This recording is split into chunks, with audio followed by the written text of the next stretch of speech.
बंदी छोड़ सतगुरु रामपाल जी परमेश्वर जी की जय हो।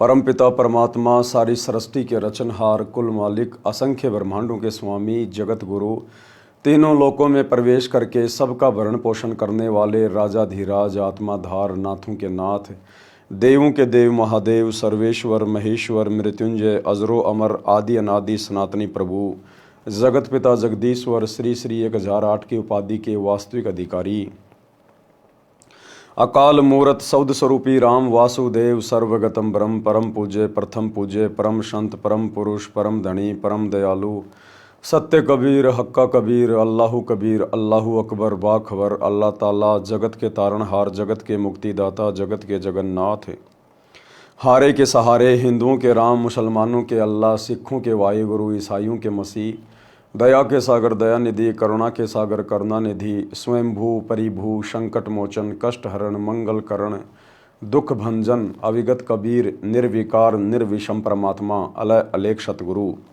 आदि अनादि सतगुरु असली मर्यादा पुरुषोत्तम असली राम असली कृष्ण असली घनश्याम असली मुरारी राजाओं के राजा महाराजाओं के महाराजा शहनशाहों के शहनशाह सम्राटों के सम्राट भगवानों के भगवान अल्लाहों के अल्लाह प्रभुओं के प्रभु मसीहाओं के मसीह सच्चे वाहिगुरु बाबाओं के बाबा पीरों के पीर सेठों के सेठ जगत सेठ सावड़सा सेठ सर्वगुण संपन्न अनंत कोटि कलाओं के स्वामी अनंत कोटि ब्रह्मांडों के नायक योगियों में महायोगी ध्यानियों में महाध्यानी सिद्धों में परम सिद्ध ज्ञानियों में तत्व ज्ञानी ब्रह्म ज्ञानी महाज्ञानी परम ज्ञानी सर्वश्रेष्ठ ज्ञानी विज्ञानी युवा कबीर समरथ कबीर असमवात अमित ओजा सच्चे रहनुमा करीम अल्लाह सुभान अल्लाह दुनिया के अंतिम पैगंबर 8 सितंबर 1951 से गांव धनाना जिला सोनीपत हरियाणा भारतवर्ष की पावन भूमि पे प्रकट रियल कल की भगवान श्री नारायण साकार हरि श्री बाबा साहेब नूर अनंत परमात्मा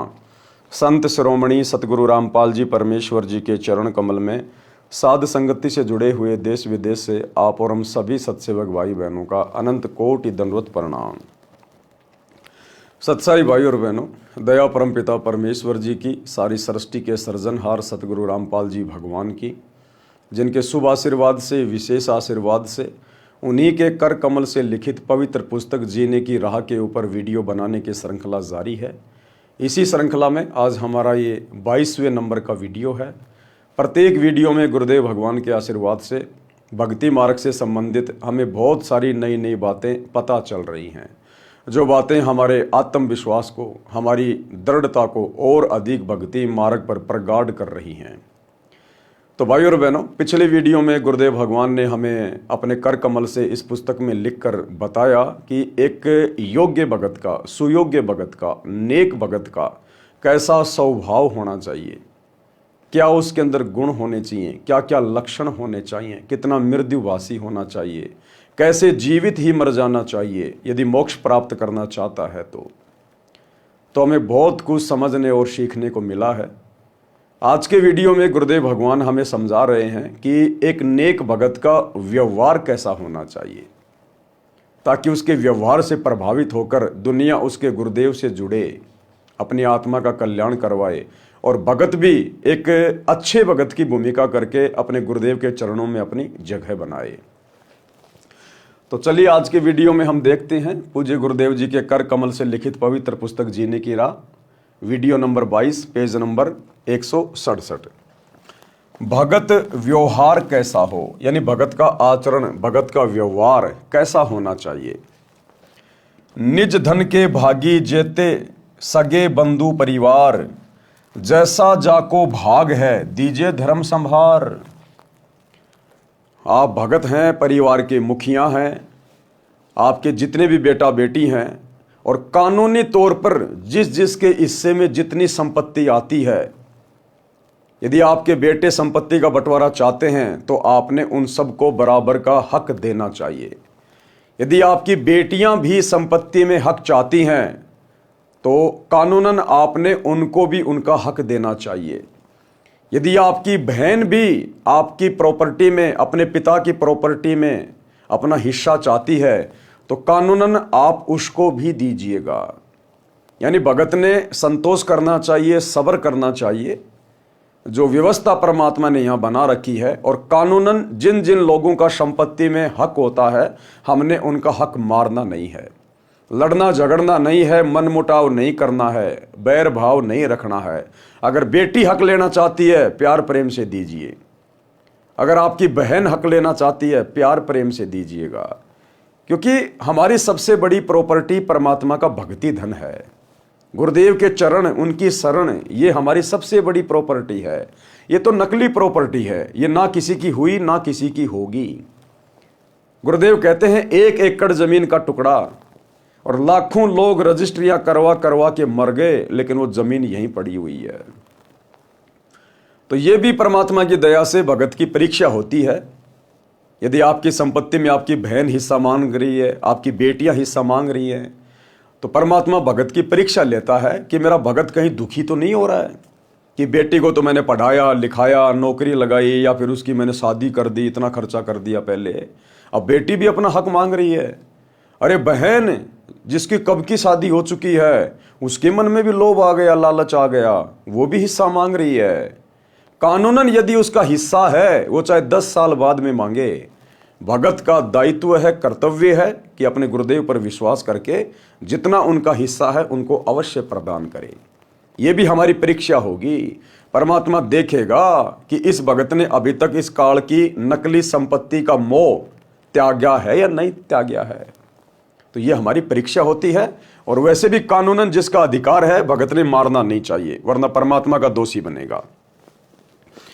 परमेश्वर कबीर जी ने कहा है कि संपत्ति के जितने भी भाग के कानूनी अधिकारी हैं, उनको पूरा पूरा भाग देना चाहिए।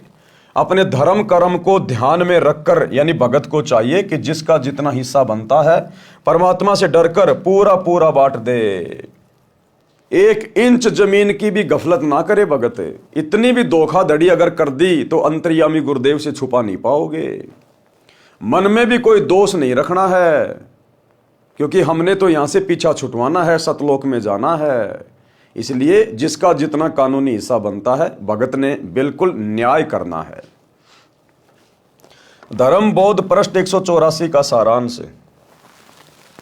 कबीर खाट पड़े तब झकई, नैनन आवे नीर, यतन तब कछु बने नहीं, तनु व्याप मृत्यु पीर।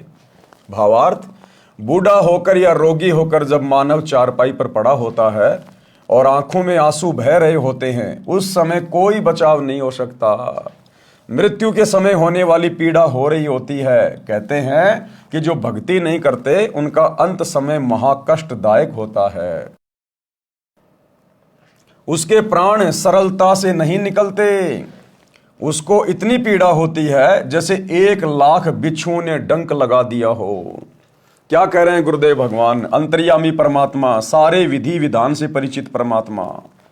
जो भक्तिहीन प्राणी होता है, भक्तिहीन, वो चाहे कितना ही शुभ कर्म करे, कितना ही अच्छा आदमी हो, कितना ही बुरा आदमी हो, गरीब हो या निर्धन हो, अंत जब उसका समय आता है, यम के दूत आते हैं, तो कहते हैं शरीर छोड़ते समय उसको इतनी पीड़ा होती है जैसे 1,00,000 बिच्छू एक साथ डंक मार रहे हों।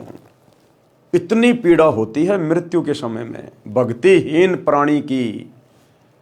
और जो भक्ति करते हैं, मर्यादा में रहते हैं, भक्ति केवल एक ही है वर्तमान में जो मोक्ष दिला सकती है, हर प्रकार की पीड़ाओं से मुक्ति दिला सकती है। सतगुरु रामपाल जी परमेश्वर जी की शास्त्र अनुकूल यथार्थ सत भक्ति जो आप और हम कर रहे हैं। तो कहते हैं सतगुरु से उपदेश लेने के बाद जो सत भक्ति करेगा, मर्यादा में रहेगा, उस आत्मा को अंत समय में इन पीड़ाओं का सामना नहीं करना पड़ेगा। जैसे आम पक जाने के बाद जरा से हवा के झोंके से पेड़ से टूट के नीचे गिर जाता है, इसी प्रकार भगत को पता भी नहीं चलेगा मेरा शरीर कब छूट गया। जब भगत चाहेगा कि गुरुदेव आपका दास तैयार है, ले चलिए सतलोक, मालिक ले चलिए, उस समय भगत का शरीर छूटेगा। पता भी नहीं चलेगा भगत को कि मेरा शरीर छूट गया। सतलोक जाने के बाद पता चलेगा मैं तो सतलोक में आ गया। ये है इस सत भक्ति का प्रतिफल। परमात्मा ऋणचक भी दुख अपनी आत्मा को अंत समय में नहीं होने देगा।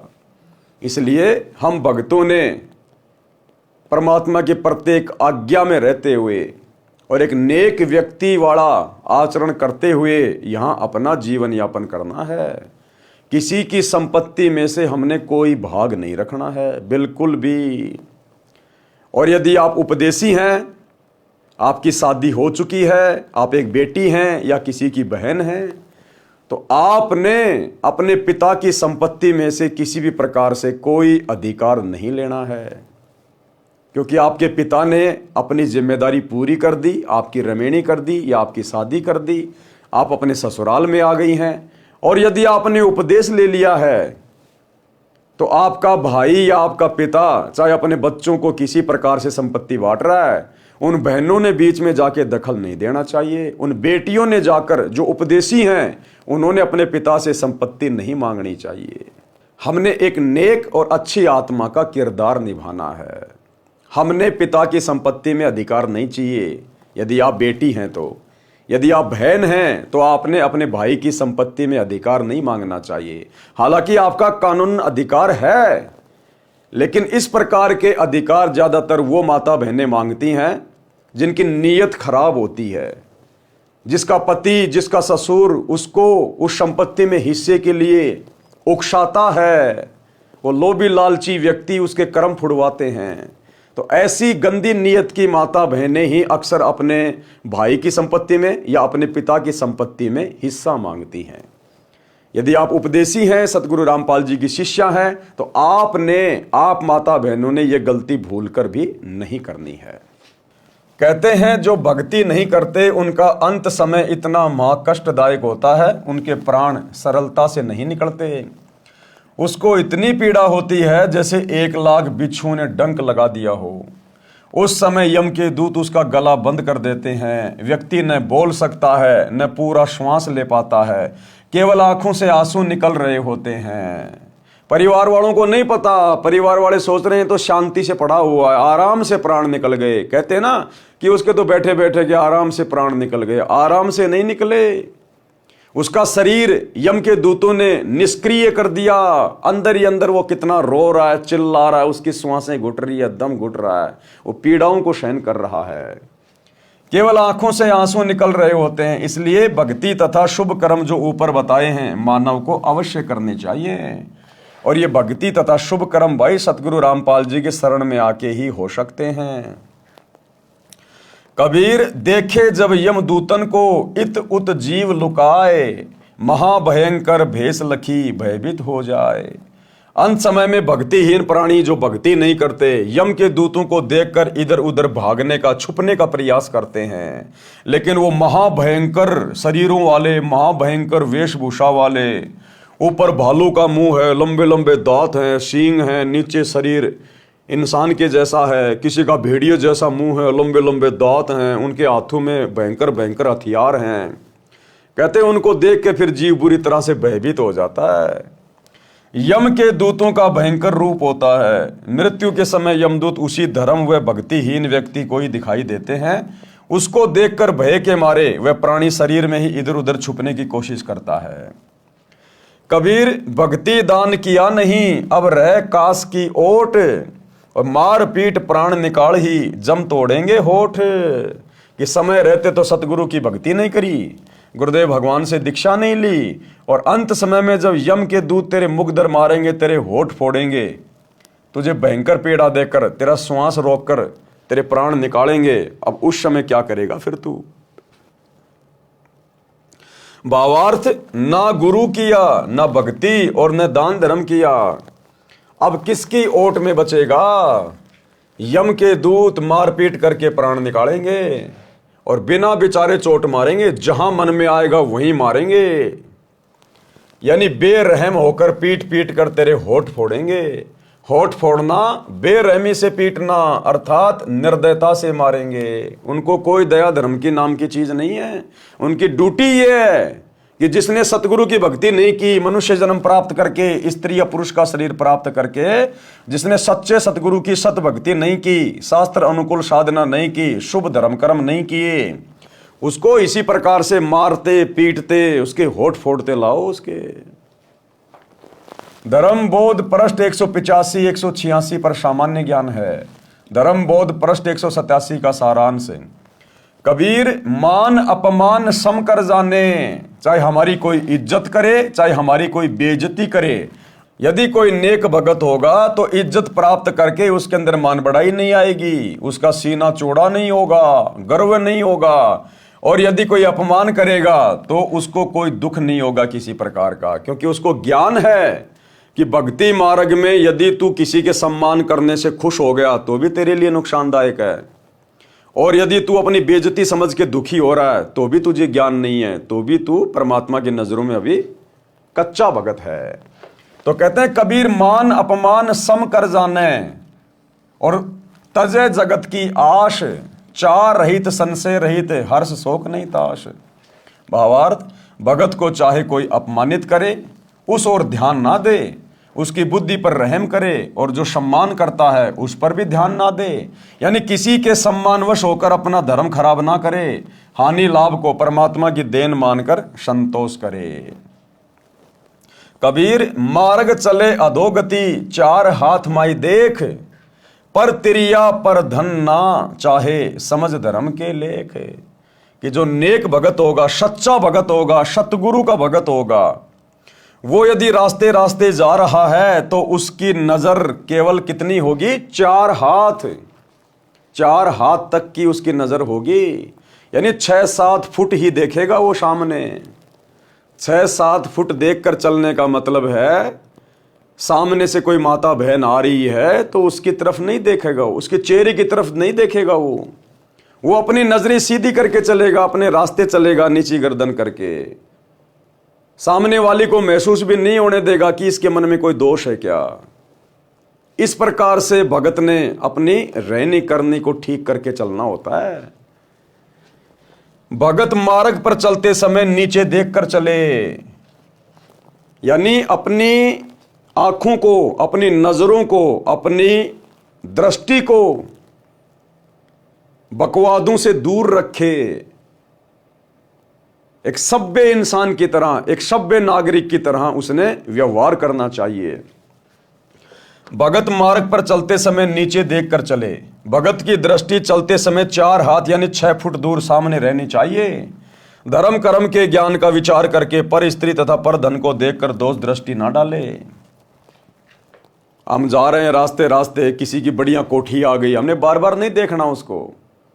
बार बार देखेंगे तो काल प्रेरणा से मन में विचार उठेंगे, यार मेरे पास भी होनी चाहिए थी ऐसी कोठी, ऐसी कोठी बनाएंगे तो कितना पैसा लगेगा। तो काल फिर वो विचार ऑटोमेटिक शरीर में पैदा कर देगा। कोई बहन बेटी आ रही है, कैसी भी है, हमने उसकी तरफ ध्यान नहीं देना।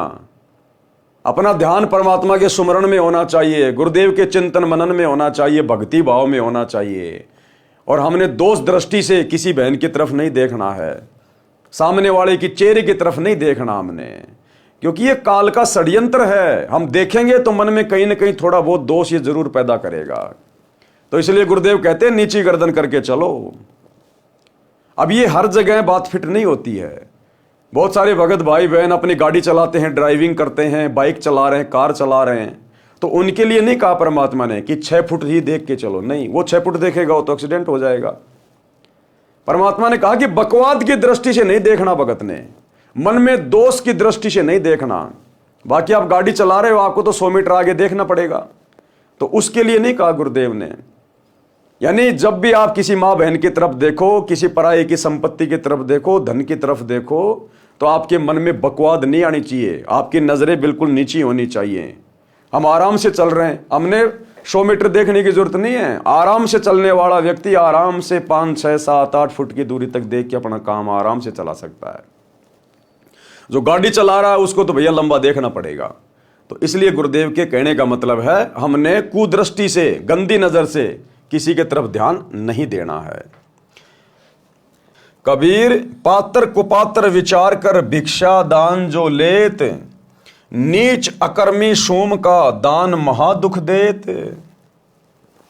भावार्थ, संत यानी गुरु को अपने शिष्य के अतिरिक्त दान भिक्षा नहीं लेनी चाहिए।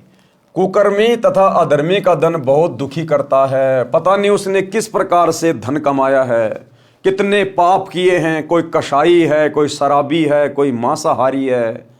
इसलिए कहते हैं कि संत ने भी केवल उन्हीं से दान धर्म लेना चाहिए जो उसके उपदेशी हैं। तो सोचिए भाई और बहनों, हम भगतों के लिए कितने जबरदस्त नियम होंगे। हमने तो भूल कर भी किसी का दान नहीं लेना चाहिए, भूल कर भी हमने किसी से पैसे नहीं लेने चाहिए, उधार लेने से भी भगत को बचना चाहिए। सतगुरु की शरण में आने के बाद ना जाने वो व्यक्ति क्या क्या कर्म करके धन कमाता है, उसके ऊपर तो 3 लोक का पाप है भार। पृष्ठ 188 पर सामान्य ज्ञान है। धर्म बोध पृष्ठ 189 पर। कबीर इंद्री तत्व प्रकृति से आत्म जान पार, जाप एक पल नहीं छूटे टूट न पावे तार। आत्मा को 5 तत्व से भिन्न जानो, शरीर आत्मा नहीं है, निरंतर सतनाम का जाप करें कि मैंने शरीर छोड़ के जाना है। ये शरीर मुझे केवल यहाँ भक्ति करने के लिए मिला है। मैंने अपने आत्मा को शरीर के माध्यम से भक्ति करके शक्ति युक्त करना है, मैंने इसको तैयार करना है। तो ज्यादा से ज्यादा ध्यान और समय परमात्मा की भक्ति में। कबीर जप तप करके थक गए, हरि यस गावे संत, जय निज धर्म पुराण पढ़े ऐसो धर्म सिद्धांत। यदि भगत जाप करते करते थक जाए तो परमात्मा की महिमा की वाणी पढ़े, यदि याद है तो गाए या अपने धर्म की पुस्तकों को पढ़े। ये धार्मिक सिद्धांत है। धर्म बोध पृष्ठ 190 का सारांश। कबीर ज्ञानी रोगी अर्थार्थी जिज्ञासु ये 4, सो सब ही हरि ध्यावते ज्ञानी उतरे पार। परमात्मा की भक्ति 4 प्रकार के व्यक्ति करते हैं। नंबर 1 ज्ञानी। ज्ञानी कौन होता है? ज्ञानी को विश्वास हो जाता है कि मानव जीवन केवल परमात्मा की भक्ति करके जीव का कल्याण कराने के लिए प्राप्त होता है। उसको यह भी समझ होती है कि केवल एक पूर्ण परमात्मा की भक्ति से मोक्ष होगा, अन्य देवी देवताओं की भक्ति से जन्म मरण का कलेश नहीं कटेगा। पूर्ण सतगुरु से दीक्षा लेकर बात बनेगी, इसलिए ज्ञानी भगत पार होते हैं। नंबर 2 अर्थार्थी। अर्थार्थी भगत कौन होता है? जो धन लाभ के लिए ही भक्ति करते हैं, केवल माया प्राप्त करने के लिए, धन प्राप्त करने के लिए जो सतगुरु से उपदेश लेते हैं, उनका लक्ष्य मोक्ष प्राप्त करना नहीं होता। ज्यादा ध्यान होता है कि भक्ति करके मुझे धन ज्यादा प्राप्त हो। नंबर 3 आरत। आरत यानी संकटग्रस्त, केवल अपने संकट का नाश करने के लिए भक्ति करते हैं। जैसा कि वर्तमान में गुरुदेव की गैर हाजिरी में 2014 बरवाला कांड के बाद जितने भी भगत जुड़ रहे हैं, उनमें 90% वो हैं जो मां दुखी हैं। कोई भूत प्रेत की बाधा से दुखी है, कोई नौकरी से दुखी है, कोई अपनी शादी से दुखी है, कोई अन्य किसी दुविधा में पड़ा हुआ है। वो केवल अपना संकट निवारण ही चाहता है, उसको मोक्ष वाक्ष से लेना देना नहीं है कि मेरा ये रोग दूर हो जाए, मेरी ये प्रेत बाधा दूर हो जाए, मेरे घर में झगड़ा दूर हो जाए, मेरी नौकरी लग जाए, मेरे घर में धन आ जाए। केवल अपनी बाधाओं के निवारण के लिए, संकट निवारण के लिए जो नाम दीक्षा लेता है उसको कहते हैं आरत। और चौथा नंबर है जिज्ञासु। जिज्ञासु परमात्मा का ज्ञान अधूरा समझते हैं, यानी वो जल्दबाजी में रहता है, उसको मोक्ष से मतलब नहीं होता। वो इधर उधर से ज्ञान को इकट्ठा करके फिर खुद ही वक्ता बन के आगे ज्ञान फैलाने लग जाता है मान बढ़ाई के लिए। उसको कहते हैं जिज्ञासु।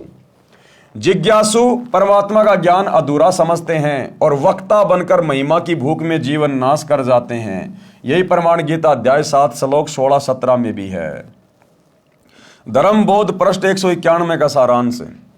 कबीर क्षमा समान ना तप, सुख नहीं संतोष समान, तृष्णा समान नहीं व्याधि, धर्म ने दया समान। परमेश्वर कबीर जी ने कहा है कि क्षमा करना बहुत बड़ा तप है, यानी हर आदमी हर किसी को माफ नहीं कर सकता, क्षमा नहीं कर सकता। उसके अंदर वो बदले की ज्वाला भड़कती रहती है। तो गुरुदेव कहते हैं यदि आपने भगत बन के भक्ति करनी है और आपके साथ चाहे कोई कितनी ठगी करे, कितना ही बुरा व्यवहार करे, आपने अपने मन में उसके प्रति दोष नहीं रखना है, उसको शत्रु भाव से नहीं देखना है। उसकी छोटी बुद्धि को देखते हुए कि बालक बुद्धि का आदमी है, इसको ज्ञान नहीं है, हमने उसको माफ कर देना है। हमने याद भी नहीं रखना उस लड़ाई झगड़े को, उसकी उल्टी सीधी बातों को, उसके कुवचनों को हमने भूल जाना है। एक शत्रु एक मित्र है, भूल पड़ी रे प्राण, यम की नगरी जाएगा शब्द हमारा मान। हमने किसी को अपना शत्रु नहीं मानना, यहाँ पर कोशिश करनी है परमात्मा से प्रार्थना करके, ज्ञान को आधार बना के। तो गुरुदेव कहते हैं क्षमा करना सबसे बड़ा तप है। जिसको क्षमा करना आ गया, समझो उसको भक्ति मार्ग पर चलना आ गया, क्योंकि क्षमा हर कोई नहीं कर सकता। क्षमा करने के लिए बहुत बड़ा दिल चाहिए, क्षमा करने के लिए बहुत ज्ञान चाहिए, धैर्य चाहिए, गुरु का आशीर्वाद चाहिए। तो क्षमा बहुत बड़ा तप बताया गुरुदेव ने। परमेश्वर कबीर जी ने कहा कि क्षमा करना बहुत बड़ा तप है, इसके समान तप नहीं है। संतोष के तुल्य कोई सुख नहीं है। घर में किसी चीज का अभाव है तो दुनिया की देखा देखी हमने जलना नहीं है, हमने संतोष धारण करना है कि मेरे भाग्य में जितना था मेरे गुरुजी ने मुझे उतना ही दिया है, क्योंकि मेरे लिए इतना ही सफिशिएंट है, यही मेरे लिए हित में है। और यदि कभी आवश्यकता पड़ी तो मेरा गुरु मेरे से दूर थोड़े ना है। तो हमने हर स्थिति में संतोष रखना है कि जो मेरे भाग्य में होगा उसको कोई छीन नहीं सकता, और आवश्यकता से अधिक यदि देना होगा तो मेरे गुरु की मौज है। अगर मेरे हित में होगा तो अवश्य देगा, अन्यथा हमने जल्दबाजी नहीं करनी, बिल्कुल संयमित रहना है संतोष में। संतोष के तुल्य कोई सुख नहीं है। किसी वस्तु की प्राप्ति की इच्छा के समान कोई आपदा नहीं है। एक दूसरे की देखा देखी, मैं वो भी ले आऊं, मैं वो भी ले आऊं, लोगों की देखा देखी कंपटीशन में, तो कहते हैं उस इच्छा के बराबर कोई रोग नहीं है। वो इच्छा तुम्हें दिन रात घुन की तरह खाती रहेगी, काटती रहेगी। सुमरण करोगे तब भी वही बातें दिमाग में आएंगी, सत्संग सुनोगे तो भी वही बातें दिमाग में आएंगी। तो परमात्मा कहते हैं अपनी इच्छाओं के ऊपर भगत ने कंट्रोल रखना चाहिए, क्योंकि हमने भक्ति करनी है। और भक्ति करने के लिए हमने बड़े बड़े मकान की जरूरत नहीं, बड़ी बड़ी गाड़ियों की जरूरत नहीं है, संपत्ति की जरूरत नहीं है। मुंह में जुबान की जरूरत थी, वो परमात्मा ने दे दी। स्वस्थ शरीर की जरूरत है, वो परमात्मा ने दे दिया। तो हमें तो वो संपत्ति मिलने जा रही है जिसकी हम कभी कल्पना भी नहीं कर सकते थे। इसलिए हमने यहाँ काल की नश्वर चीज़ों की हमने मन में इच्छा नहीं रखनी है। हमारे भाग्य में होगा तो गुरुदेव अवश्य देगा, भाग्य में नहीं है और यदि हमें आवश्यकता है तो भी हमारे गुरुदेव समर्थ हैं, अवश्य वो वस्तु हमें उपलब्ध करवाएंगे। इसलिए हर स्थिति में हमने संयमित होकर अपनी इच्छाओं पर कंट्रोल करके भक्ति मार्ग पर आगे बढ़ना चाहिए। किसी वस्तु की प्राप्ति की इच्छा के समान कोई आपदा नहीं है, और दया के समान धर्म नहीं है। दया समान धर्म नहीं है। जानवरों पर, पशुओं पर, पक्षियों पर, छोटे बच्चों पर गुरुदेव कहते हैं आपने दया भाव रखना चाहिए। सबके अंदर परमात्मा की आत्मा है, जो अपने से और के एक के पीठ पिछान, और भूखियां भोजन देत पहुंचेंगे परिवान। हमने सबके ऊपर दया भाव रखना है। कबीर योग के अंग 5 हैं। योग मानी भक्ति, भक्ति के 5 अंग हैं। संयम, मनन, एकांत, विषय त्याग, नाम रटन, होए मोक्ष निश्चिंत। ये 5 अंग हैं। यदि भगत ने मोक्ष प्राप्त करना है तो देखो भाई और बहनों, ये पुस्तकें बहुत सांकेतिक हैं, गूढ़ ज्ञान युक्त हैं। ये जीने की राह पुस्तक केवल अब ढंग से पढ़ाई जा रही है। अभी तक सतगुरु रामपाल जी के किसी भी भगत ने इस जीने की राह पुस्तक को अपने जीवन में धारण करने के लिए नहीं पढ़ा। हो सकता है किसी ने इसको पूरा भी नहीं पढ़ा होगा, 10, 15, 20, 25 पेज पढ़ के साइड में रख दिया होगा, क्योंकि ये ऐसे समझ में नहीं आएगी जब तक परमात्मा की दया नहीं होगी, ठीक का समय नहीं आएगा। तो अब ठीक का समय आ रहा है। पिछले 6-7 महीने से परमात्मा ने दास को इसी सेवा में लगा रखा है। ये पुस्तक भगत भाई बहन दिन रात बांटते रहते हैं, 20 रुपए में जीने की राह, 20 रुपए में जीने की राह, लेकिन खुद भगत भाई बहन इन पुस्तकों को नहीं पढ़ते, और पढ़ेंगे तो उनके समझ में नहीं आएगी। वो गुरुदेव के कर कमल से लिखित शब्दों के पीछे के भाव को पकड़ नहीं पाएंगे, समझ नहीं पाएंगे। तो गुरुदेव ने साध संगति पे दया बख्शी है। अब देखो ये कितनी अनमोल पुस्तक है। लगभग 22 वीडियो, आज हमारा 22वां वीडियो है। अब बताइए प्रत्येक वीडियो में कितनी गहरी गहरी बातें हमें समझने को मिल रही हैं, हमारे अंदर कितना परिवर्तन आ रहा है। हम सोच रहे हैं कि हमने तो कुछ पता ही नहीं था, हम भक्ति जरूर कर रहे थे, भगत जरूर बने हुए थे, लेकिन भक्ति मार्ग में हमने किस प्रकार से रहना चाहिए, हमारा आचार विचार व्यवहार क्या होना चाहिए, वो अब पता चलता जा रहा धीरे धीरे इन पुस्तकों के माध्यम से। इतना अनमोल खजाना गुरुदेव ने इनमें छुपा रखा है। तो कहने का मतलब है दुनिया को भी ज्ञान बांटो, दुनिया को भी पुस्तकें बांटो, लेकिन यदि हम अपने गुरुजी के ज्ञान पे पहले अमल करेंगे तो हमारे द्वारा बांटा गया ज्ञान, बताया गया ज्ञान भी अन्य व्यक्तियों पर असर करेगा। तो अब वो ठीक का समय आया है, तो परमेश्वर धीरे धीरे इन पवित्र पुस्तकों के ऊपर वीडियो बनवा रहे हैं। तो गुरुदेव कहते हैं यदि आपने मोक्ष प्राप्त करना है इसी कलयुग की पिछली पीढ़ी में, तो आपने 5 चीजें बहुत ही ध्यान से अपने दिमाग में बैठा लेनी चाहिए। कौन कौन सी? भक्ति के 4 आवश्यक पहलू हैं। संयम, यानी प्रत्येक कार्य में संयम बरतना चाहिए। हर कार्य में भगत को संयम बरतना चाहिए। खाना खाने में संयम बरतना चाहिए। आवश्यकता से ज्यादा खाना खाएंगे, पेट भर भर के खाना खाएंगे, भूख नहीं है फिर भी खाना खाएंगे, टेस्ट के चक्कर में, मीठे के चक्कर में हमारा भजन नहीं बन पाएगा, शरीर टूटेगा, अंगड़ाई लेगा, नींद आएगी, श्वासें ढंग से ऊपर नीचे नहीं ले पाएंगे, तो सतनाम का जाप क्या खाक करेंगे। तो परमात्मा कहते हैं भगत ने भोजन करते समय, खाते पीते समय संयम रखना चाहिए। इतना ज्यादा भी मत खाओ कि भक्ति ना हो पाए, और इतना थोड़ा भी मत खाओ कि बार बार हमारे को भूख की याद आती रहे। फिर गुरुदेव कहते हैं धन के संग्रह करने में भी भगत को संयम बरतना चाहिए। परिवार की आवश्यकता से ज्यादा धन का संग्रह नहीं करना चाहिए। अगर आवश्यकता से ज्यादा धन संग्रह हो रहा है तो वो हमारे लिए नुकसानदायक है। गुरुदेव कहते हैं नौका में पानी भर जा और घर में बढ़ जा दाम, दोनों हाथ उलटियो यो ही शाणु काम। जिस प्रकार आप समुद्र में यात्रा कर रहे हैं और यदि आपकी जहाज में, आपकी नौका में अगर पानी भर गया, छेद हो गया, तो कहते हैं अगर जान बचानी है तो पानी को फटाफट फटाफट किसी भी पात्र से या अपने हाथों से पानी को बाहर फेंक, नहीं तो जहाज डूबेगी, तू भी डूबेगा। इसी प्रकार यदि भगत के घर में आवश्यकता से ज्यादा धन आ रहा है, पैसा आ रहा है, आपका काम धंधा बहुत अच्छा चल गया, बड़ी अच्छी बात है, उस धन को अपने घर में जमा मत कीजिए। वो धन बकवाद करवाएगा, नए नए वो प्लाट लेकर गिरवाएगा, बढ़िया कोठी बनवाएगा, आवश्यकता से फालतू की वस्तुएं संग्रहित करवाएगा, या किसी रिश्तेदार को दे दोगे उधारे, फिर वो देगा नहीं, 24 घंटे टेंशन रहेगी, देगा या नहीं देगा, देगा या नहीं देगा, भजन क्या खाक करोगे। तो परमात्मा कहते हैं धन को संग्रह करने में भी भगत ने संयम बरतना चाहिए। आगे क्या कह रहे हैं गुरुदेव? संयम यानी प्रत्येक कार्य में संयम बरतना चाहिए। धन संग्रह करने में, बोलने में संयम बरतना चाहिए। परमात्मा कहते हैं तीर कमान से और बात जुबान से एक बार निकल गई वापस नहीं आएगी। और भक्तों के शब्दों का भक्ति मार्ग में बहुत ज्यादा महत्व होता है, क्योंकि ये सतभक्ति करने से, सतभक्ति मंत्रों का जाप करने से धीरे धीरे हमारे अंदर जुबान सिद्धि आनी शुरू हो जाती है। हम यदि कुछ बातें बोल देंगे, किसी को आशीर्वाद दे देंगे, किसी को कोई गाली गलौज कर देंगे, या किसी का कोई मतलब बुरा बोल देंगे, बद्दुआ दे देंगे, तो उसके ऊपर हमारे शब्दों का असर हो जाएगा। और यदि उसका कुछ भला हो गया या बुरा हो गया तो हमारी भक्ति नष्ट होगी।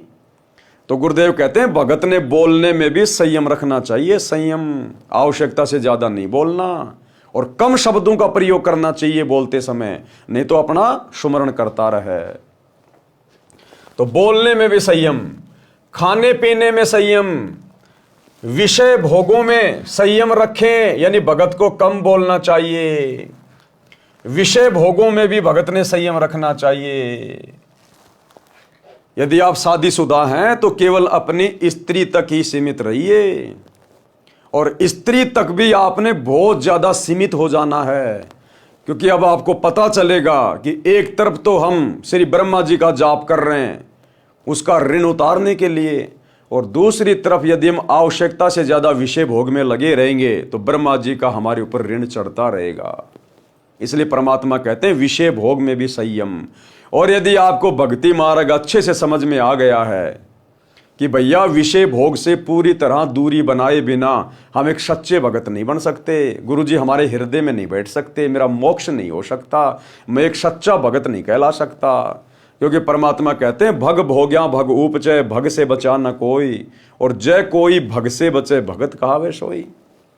जो स्त्री मिलन से या पुरुष मिलन से दूर हटेगा वही असल में भगत कहलाएगा। भक्ति तो उसके बाद शुरू होगी। तो गुरुदेव कह रहे हैं आपने हर प्रकार से ज्ञान को आधार बनाकर और विषय भोग में भी संयम बरतना चाहिए।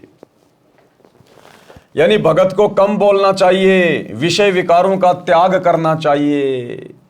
देखो परमात्मा ने बोलने में केवल संयम बताया, ये नहीं कहा कि आपने बोलना त्याग देना, नहीं, बोलने में संयम बरतना चाहिए।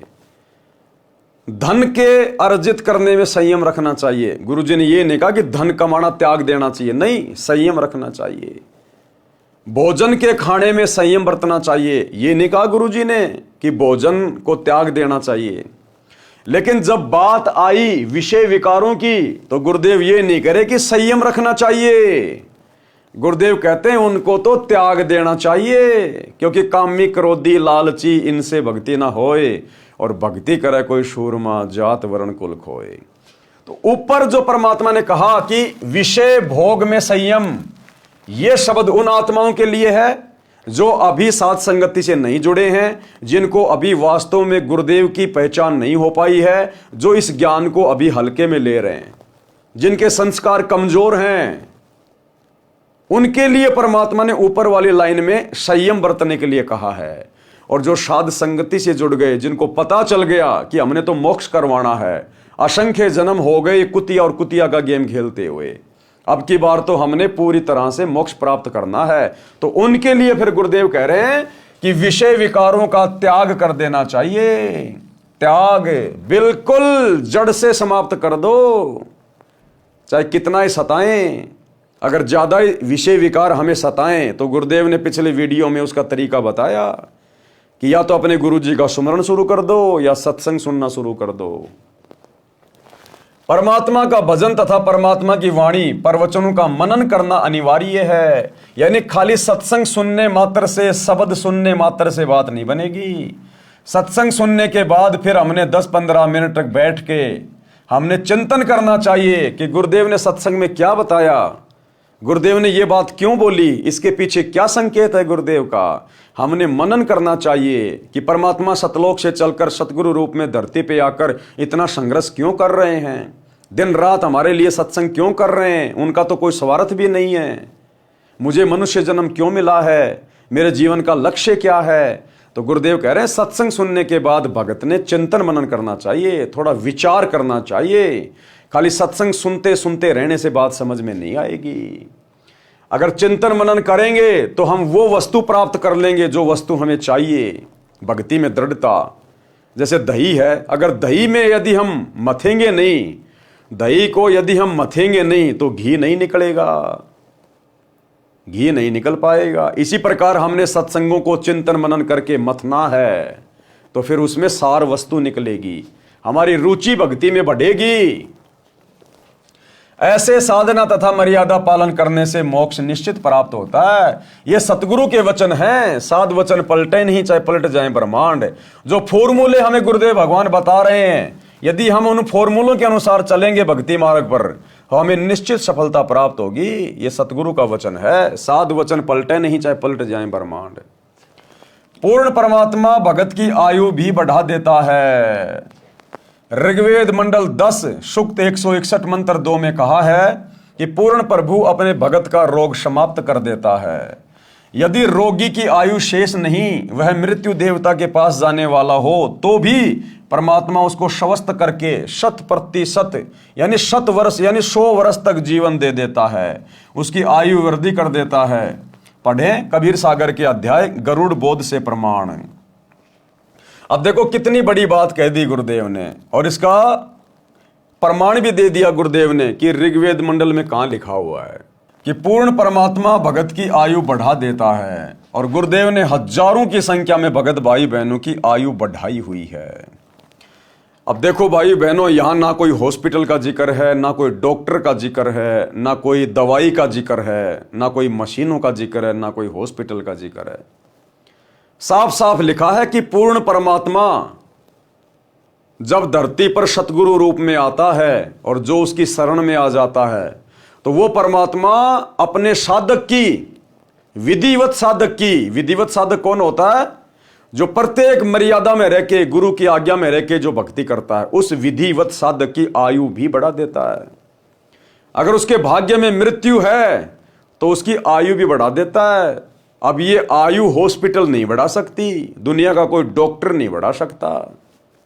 और यदि भगत को कैसा भी रोग हो गया हो, परमात्मा उसके रोग को भी अपने सत भक्ति मंत्रों से, अपने आशीर्वाद से समाप्त कर देता है। गुरुदेव को अपने भक्तों का रोग ठीक करने के लिए हॉस्पिटल की जरूरत नहीं पड़ती, ऑपरेशन करने की जरूरत नहीं पड़ती, मेडिसिन की जरूरत नहीं पड़ती। तो सोचिए, वर्तमान में गुरुदेव की गैर हाजिरी में सतलोक आश्रम धनाना में जो 3 एकड़ जमीन में 3 मंजिला हॉस्पिटल का कार्य शुरू कर दिया गया है, क्या यह हमारे गुरुदेव भगवान के भक्ति विधान के अनुसार है? अगर हम भक्ति करेंगे तो परमात्मा क्या नहीं करेगा? फिर हॉस्पिटल की आवश्यकता कहां है? और यदि हॉस्पिटल की भी जरूरत पड़ जाए भगत को, तो दुनिया भर में लाखों हॉस्पिटल हैं, वहां जाके एडमिट होइए, अपना इलाज करवाइए, अपने गुरुजी से प्रार्थना करिए और साथ में अपनी भक्ति भी करते रहिए, परमात्मा दया करेंगे। आश्रमों में हॉस्पिटल खोलने का तो कोई मतलब ही नहीं बनता, कोई विधान ही नहीं बनता। ये टोटल काल प्रेरणा है, परमात्मा के विधान के खिलाफ है। अरे भक्ति में दृढ़ता लेके आओ ना, अपने गुरुजी पे विश्वास करना सीखो ना। या तो परमात्मा रोग को निकट नहीं आने देगा, और आ गया तो आपको नुकसान नहीं देगा, फिर आपका चीरा फाड़ा नहीं होने देगा परमात्मा, ऑपरेशन नहीं होने देगा। कितने इंटरव्यू है ऐसे। एक छोटा सा इंटरव्यू जिसमें परमात्मा बता रहे हैं कि आने वाले समय में ये जितने भी मीडिया चैनल हैं, टीवी चैनल हैं, अगर ये परमात्मा के सत्संग नहीं चलाएंगे तो धक्के से चलेंगे, धक्के से। इनके ना चाहते हुए भी हमारे सत्संगी चलेंगे इन टीवी चैनलों पर, ये चाहे कितना ही जोर लगा लेना, क्योंकि ये टेक्नोलॉजी परमात्मा ने दी है, इंसान की बस की बात नहीं है। परमात्मा ने जिस कार्य के लिए टेक्नोलॉजी दी है वही कार्य होगा आने वाले समय में। ये लगाएंगे समाचार की सीडी और चलेगी सत्संगों की सीडी, ये कितना ही जोर लगा लेना, कितना ही। तो ऐसे ही गुरुदेव भगवान एक सत्संग का जिक्र कर रहे हैं, महाराष्ट्र के 2-3 भगत सामने खड़े हैं और गुरुदेव कह रहे हैं कि इन भक्तों ने अपने घर पर परमात्मा का नित्य नियम करने के लिए सीडी के अंदर सीडी लगाई, जो डीवीडी जो प्लेयर आता है उसमें सीडी लगाई नित्य नियम के लिए। तो सीडी प्लेयर चला ही नहीं, सीडी अंदर गई नहीं, मुंह खुला हुआ है, और टीवी में नित्य नियम चालू हो गया, गुरुदेव का सत्संग चालू हो गया। और उससे पहले उस भगत को बहुत बड़ी प्रॉब्लम, उसके पेट फूल गया, इतना इतना गैस बढ़ गई, अफारा आ गया उसके पेट पे, और भगत ने दृढ़ निश्चय कर लिया कि मैं डॉक्टर से इलाज नहीं करवाऊंगा, मुझे ठीक करेंगे तो मेरे गुरुजी करेंगे। और उसी समय उनके घर पर वो चमत्कार हो गया, डीवीडी चल नहीं रही और सामने गुरुजी का सत्संग चल रहा है, नित्य नियम चल रहा है। और उसके बाद में भगत का पेट का अफरा भी ठीक हो गया, उसकी गैस भी ठीक हो गई। उसने आश्रम में गुरुजी से प्रार्थना लगवाई, फोन किया आश्रम के नंबर पे, जिस समय गुरुजी सतलोक आश्रम बरवाड़ा में थे, और अपनी समस्या बताई और कहा कि गुरुजी से कहना कि मैं दवाई तो बिल्कुल भी नहीं लूंगा, हॉस्पिटल में तो बिल्कुल भी नहीं जाऊंगा, मेरे को मरना मंजूर। तो गुरुदेव के पास में प्रार्थना लगी, तो गुरुदेव ने जवाब दिया कि ठीक है भाई, अगर भगत का इतना दृढ़ विश्वास है तो परमात्मा कौन सा दूर है। फिर उसके बाद तुरंत वो घटना घट गई, डीवीडी प्लेयर बंद है, उनके हाथ में सीडी है और टीवी पे गुरुजी का सत्संग चल रहा है। तो उस भगत के दृढ़ विश्वास को देखकर गुरुदेव ने उस घर में जाके प्रकट होना पड़ा, उस टीवी के माध्यम से। वो चमत्कार, उन्होंने उसके फोटो वाटो खींचे, आश्रम में भेजे, गुरुजी को दिखाए कि गुरुजी ऐसा चमत्कार हुआ। लेकिन वो भगत समझ नहीं पाए कि यह चमत्कार क्यों हुआ। अब समझ में आएगा वो चमत्कार क्यों हुआ। क्योंकि जो इतनी दृढ़ आत्मा होती है, जो इतना दृढ़ भगत होता है, उस भगत का पेट फूल गया, भयंकर मरने जैसी हालत, लेकिन भगत ने दृढ़ निश्चय कर लिया कि मैं दवाई नहीं खाऊंगा, ठीक करेंगे तो मेरे गुरुजी करेंगे, मर जाऊंगा कोई दिक्कत नहीं। और आश्रम में प्रार्थना लगा दी। उधर से गुरुजी का जवाब आया कि ठीक है भाई, जब भगत को इतना विश्वास है तो भगवान कोई मरने देता है क्या? भगवान कौन सा दूर है? ठीक है बेटा, परमात्मा दया करेंगे। उसके तुरंत बाद उन्होंने गुरुजी का सत्संग सुनने के लिए टीवी ऑन करना चाहा, डीवीडी प्लेयर में सीडी लगानी चाहिए, तो सीडी बंद है, डीवीडी उनके हाथ में, और टीवी में गुरुजी सत्संग करने आ गए। उन्होंने फोटो वाटो खींचे, वीडियोग्राफर बुलवाया, तो परमात्मा उस भगत की दृढ़ता को देखकर उसके रोग को ठीक करने के लिए, उसको विश्वास दिलाने के लिए परमात्मा उस टीवी में प्रकट हो गए। तो फिर गुरुदेव ने बताया कि आने वाले समय में परमात्मा इसी प्रकार से चमत्कार करेगा। ये टीवी चैनल वाले अगर हमारे सत्संग नहीं चलाएंगे तो धक्के से चलेंगे, जबरदस्ती चलेंगे, ये रोक नहीं पाएंगे, मजबूरन फिर इनको चलाने पड़ेंगे। तो एक छोटा सा सत्संग जो हमारे विश्वास को बढ़ाएगा, सुनिए। डीवीडी प्लेयर ये उसकी तरह लैपटॉप की तरह होता है, आजकल ये नया चल पड़ा ये, और इसमें सीडी नहीं थी, सीडी निकाल रखी थी। सुबह का नित्यनेम ये इन्होंने निकाल रखी थी, चलानी थी। जैसे सुबह का नित्यनेम करके वो निकाल दी जाती है, फिर रमैणी की लगाते हैं, फिर श्यामना आरती की लगाते हैं, आरती की रख रखी थी। तो सुबह लाइट आई नहीं, आरती वाली निकाल दी, नित्यनेम लगाना था, लाइट नहीं थी इनके पास, जैसा इन्होंने मुझे बताया। और काम लग गया अपने अपने पे, लाइट आनी नहीं, फिर देखो कब क्या होगा। इतने में अपने आप लाइट से इसका कनेक्शन भी काट रखा था, इसका इस सीडी प्लेयर का लाइट में नहीं लगा रखा था कि लाइट है ही नहीं, जो फायदा क्या। थोड़ी सी देर में अपने आप नित्यनेम शुरू हो गया। बोलो बाप बताएंगे कैसे हुआ? मैं पे लेके हुआ था और थोड़ी देर के बाद में सब तो 3 दिन से मेरा बहुत एकदम तकलीफ देने को चल रहा था। ये कह रहा है कि मेरे पेट में तकलीफ थी कई दिन से। 3 दिन से और अफारा आया हुआ था, पेट में फूला हुआ था, पेट तंग हो रहा था यो गणा। हाँ, बहुत तंग, और ऐसा थोड़ा भी चला है ना तो भी ऐसा हिला भी तो भी बहुत दुखता था। तो मैं ऐसे ही एक औरत ने बताया कि भाई आपके पास में पैसा ना हो तो हम आपको पैसा देंगे, आप दवा खाने जाओ। तो हमने बताया कि भाई हम 3 दिन तक तो नहीं जाने वाले, क्योंकि हमारे को ये गुरुजी की वजह से नहीं जाते आता है दवाखाने में, हम आप ऑटोमेटिक खुद ही अच्छे हो जाएगा। तो बोले नहीं, बोले पैसा ले लो, बोले। तो उसने 200 रुपये दिया तो हम रख लिया, हमारे पास में तो पैसा था ही, लेकिन हमारे को दवाखाना नहीं जाने का था। अभी सीढ़ी चालू होने की वजह से फिर हम क्या किया कि इधर फोन लगा दिए गुरुजी के पास में। अभी गुरुजी के पास में फोन लगाने के बाद में इधर से ऐसा बताया गया कि आपको ऐसा हो रहा है तो कोई सामने वीडियो वाला कभी हो तो उसको बुला के लाओ और उससे 2 कॉपी खिंचवा लो। हम वीडियो वाले के पास में जाके उसको ला के 2 कॉपी खिंचवाए। तो वीडियो वाला आते समय हमें ये बता रहा है कि आपका कोई जादू टोना तो नहीं? बोले ये जादू टोना नहीं है, ये गुरुजी है, अभी हम नए किए। तो बोलिए किधर के गुरुजी? तो हमने बताया उनको कि हरियाणा के गुरुजी है, हम उधर जाते। अभी हमारा एक बच्चा है वो भी पहले से उधर है, तो उसका भी वैसा ही था, वो भी ठीक हो गया। इसीलिए हम नहीं जाने वाले थे दवाखाने में, हमारे को गारंटी था कि अभी परमात्मा हमारे को ठीक कर देंगे। इसी वजह से हम ऐसे ही लेटे रहे। तो उसके बाद में वो हमसे ऐसा अरे बात करने के लिए हम उसको बोला कि देखो अभी हमारा मोबाइल तो चालू है और उधर से गुरुजी बात कर रहे, आप लगे तो उनसे बात करो। तो उसके हाथ में आप मोबाइल देने से पहले ही वो कैसेट भी बंद हो गया और सब कुछ बंद हो गया। फिर मैं इसको समझा के बाद में बताया कि अभी तुम्हारे को क्या बोलना है तो बोलो।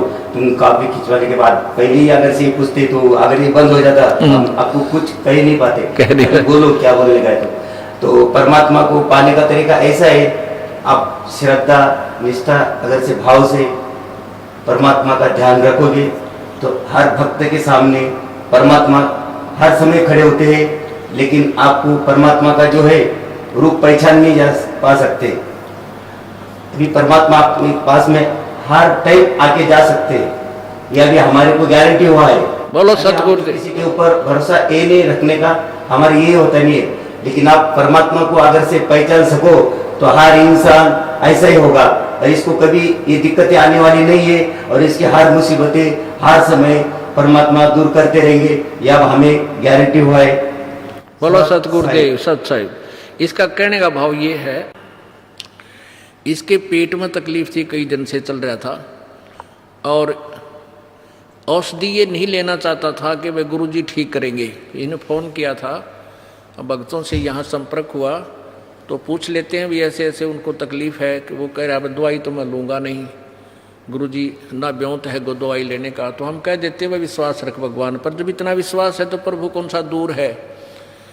तो उसी समय इन्होंने, ये लेटा हुआ था, लाइट थी नहीं, नित्यनेम चलाते थे ये लाइट से, तो अपने आप वो यो चल पड़ा, रखा मेज पे न्यू का न्यू,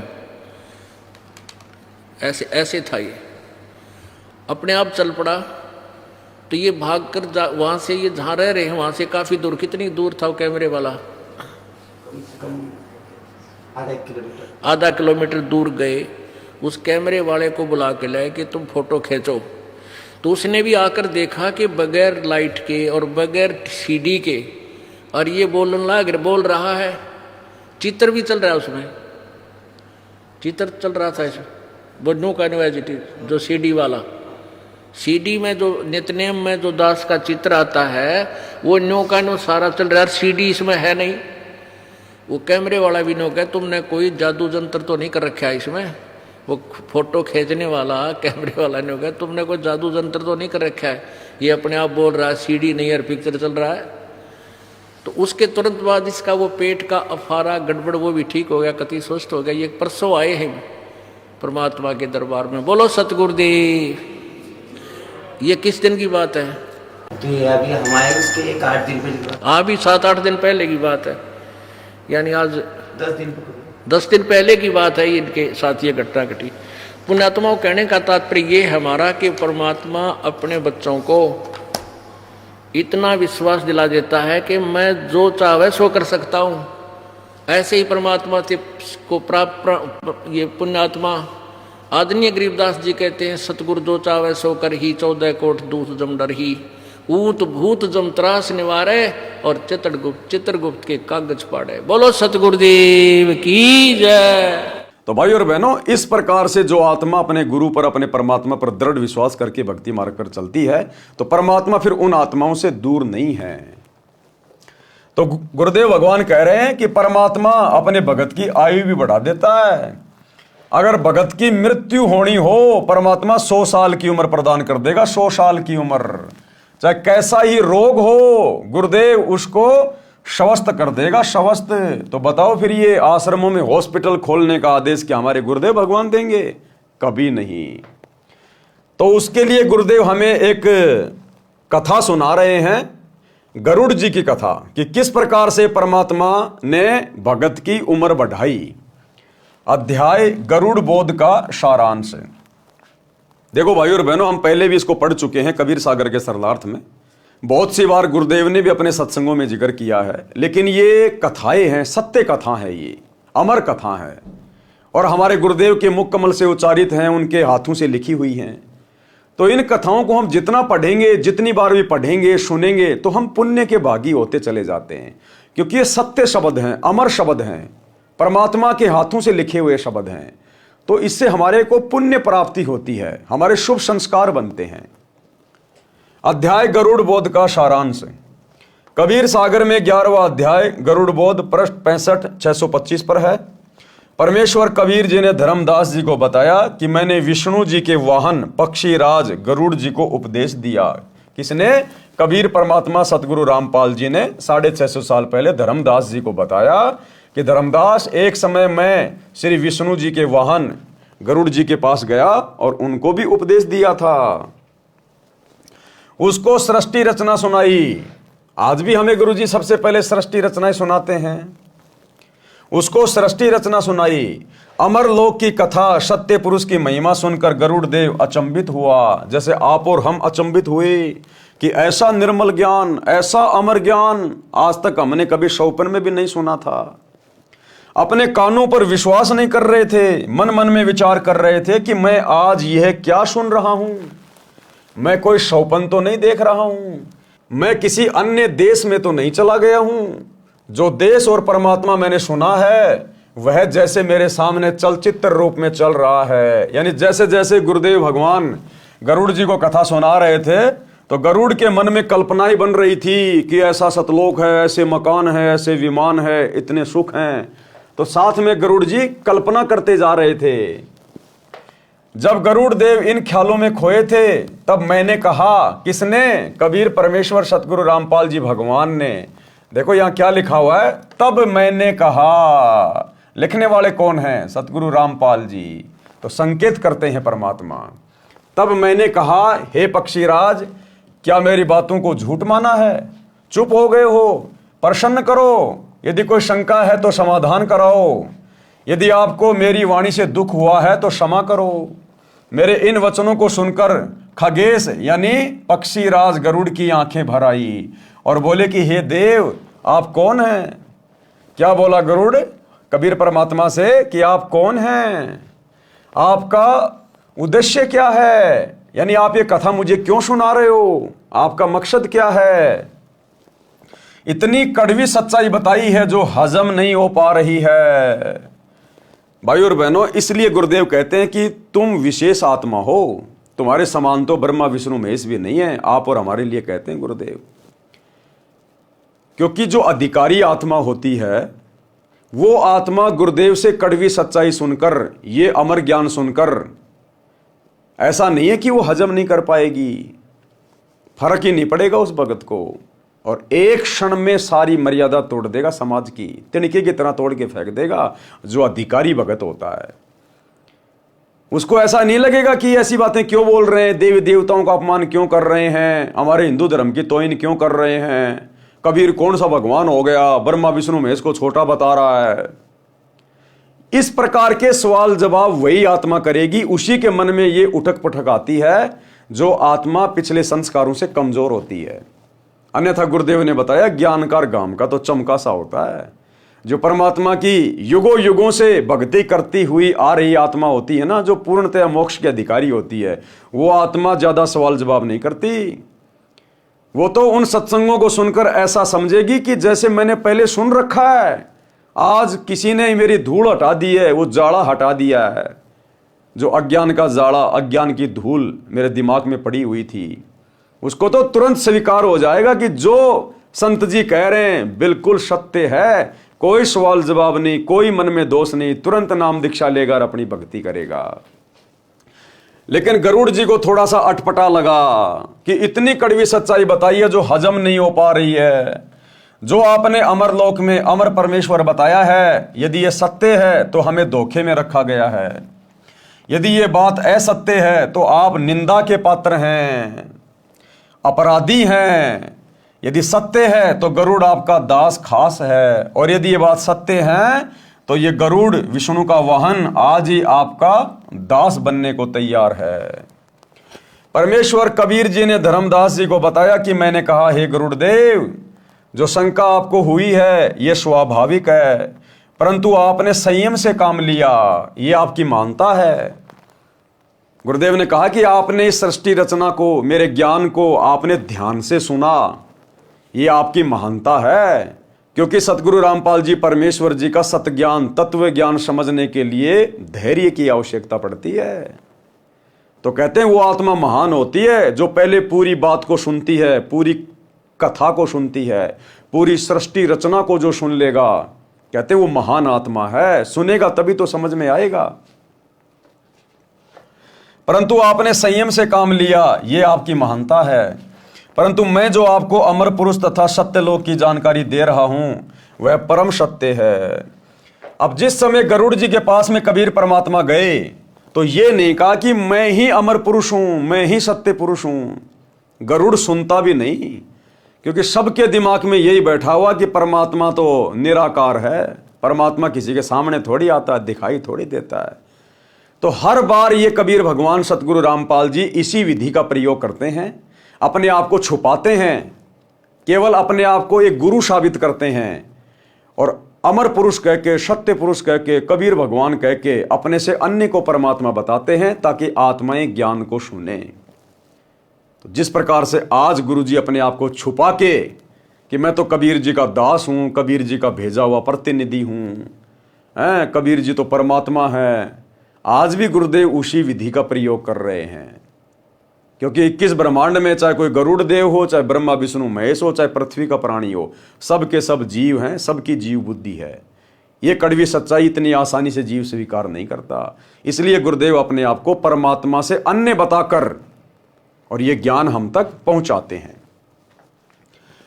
परंतु आपने संयम से काम लिया, ये आपकी महानता है। परंतु मैं जो आपको अमर पुरुष तथा सत्यलोक की जानकारी दे रहा हूं वह परम सत्य है। मेरा नाम कबीर है, मैं उसी अमरलोक का निवासी हूं।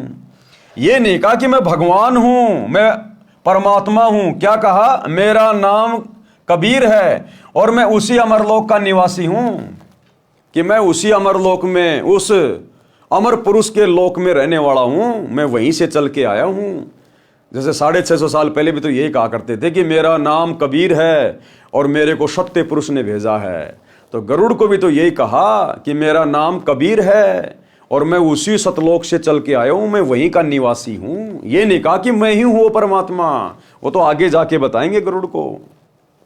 मेरा नाम कबीर है, मैं उसी अमरलोक का निवासी हूं। आपको काल ब्रह्म ने भ्रमित कर रखा है। यह ज्ञान ब्रह्मा विष्णु तथा शिव जी को भी नहीं है। आप विचार करो गरुड़ जी, जीव का जन्म होता है, आनंद से रहने लगता है, परिवार विस्तार होता है, उसके पालन पोषण में सांसारिक परंपराओं का निर्वाह करते करते वृद्ध हो जाता है। जिस परिवार को देख देख कर अपने को धन्य मानता है, उसी परिवार को त्याग कर संसार छोड़कर मजबूरन जाना पड़ता है। स्वयं भी रो रहा है, अंतिम श्वास गिन रहा है, परिवार भी दुखी है। ये क्या रीति है? क्या ये उचित है? गरुड़ देव बोले, हे कबीर देव, ये तो संसार का विधान है। जन्मा है तो मरना भी है। परमेश्वर जी ने कहा कि क्या कोई मरना चाहता है? क्या कोई बूढ़ा होना पसंद करता है? गरुड़ देव का उत्तर था, नहीं। परमेश्वर कबीर जी ने कहा कि यदि ऐसा हो कि न तो वृद्ध अवस्था हो और ना मृत्यु हो तो कैसा लगे? गरुड़ देव जी ने कहा कि कहना ही क्या, ऐसा हो जाए तो आनंद हो जाए। परंतु ये तो ख्वाबी ख्याल है, यानी शौपन जैसी बातें हैं। हे धर्मदास, मैंने कहा कि वेदों तथा पुराणों को आप क्या मानते हो, सत्य या असत्य? गरुड़ देव जी ने कहा, परम सत्य। तो फिर क्या कहा गुरुदेव भगवान ने उस गरुड़ देव को समझाने के लिए कि भाई तेरे पुराणों में लिखा है। देवी पुराण के 3 स्कंद में स्वयं विष्णु जी ने कहा है कि हे माता, तुम शुद्ध स्वरूपा हो, ये सारा संसार तुम्हें से उद्भासित हो रहा है।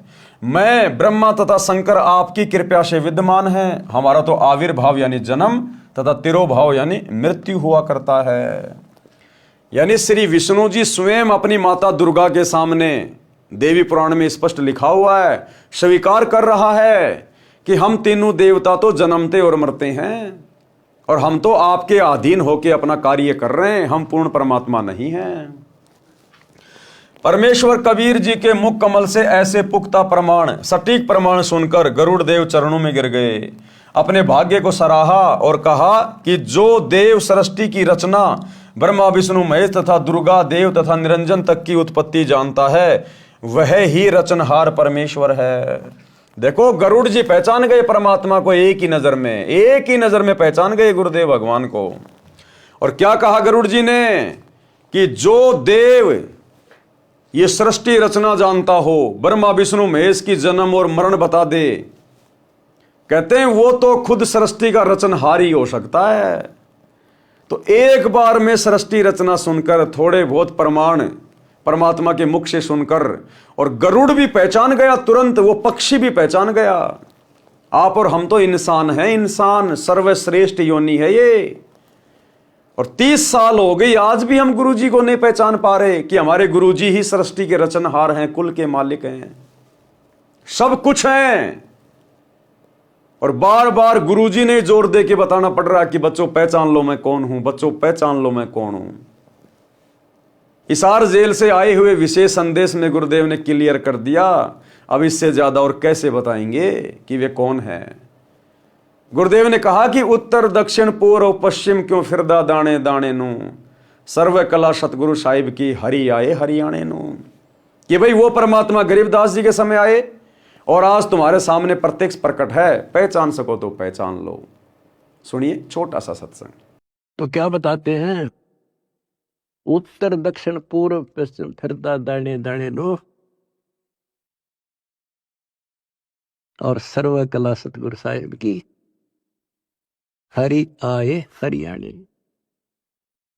गरीबदास जी के समय आए तेरी बारे भाई प्रगट सामने थारे, पहचाने जात पहचान लियो। गरीबदास जी के समय आए तेरी बारे भाई प्रगट सामने थारे, पहचाने जात पहचान लियो। गरीबदास जी के समय आए तेरी बारे भाई प्रगट सामने थारे, पहचाने जात पहचान लियो। तो भाई और बहनों, गरीबदास जी के समय कौन आए थे? कबीर जी जिंदा बाबा के रूप में। और गुरुदेव कह रहे हैं कि वो ही आज तुम्हारे सामने प्रकट है, पहचान सको तो पहचान लो। तो आज हमारे सामने कौन प्रकट है? सतगुरु रामपाल जी प्रकट हैं। तो कौन हुए सतगुरु रामपाल जी? वो ही गरीबदास जी के गुरु, वही कबीर परमात्मा है, यही है जिंदा बाबा। अब इससे ज्यादा गुरु जी और कैसे समझाएंगे? अरे गरुड़ को तो इतना भी नहीं बताया कि मैं परमात्मा हूं। गरुड़ तो केवल उनके ज्ञान को सुनकर समझ गया कि ये ज्ञान जो ब्रह्मा विष्णु महेश को भी नहीं है, जिनको पूरी दुनिया भगवान मान के पूज रही है, जो उनकी भी जन्म और मृत्यु को बता दे और सतलोक का ज्ञान दे दे, अमरलोक का ज्ञान दे दे, भाई वो तो खुद सृष्टि को रचने वाला ही हो सकता है। और हम रहे गधे के गधे, बिचली पीढ़ी वाले। आज भी उस कागज के टुकड़े को, नकली कबीर की दाढ़ी मूंछ वाली फोटो को भगवान मान के पूज रहे। फूटे भाग मारे। जिंदा कबीर सामने खड़ा है और मुर्दा कबीर को पूज रहे हैं। जून के महीने में कबीर प्रकट दिवस मना के। अरे जिंदा को पूजो, सतगुरु रामपाल जी को पूजो, और कैसे कहेंगे कि मैं परमात्मा हूं?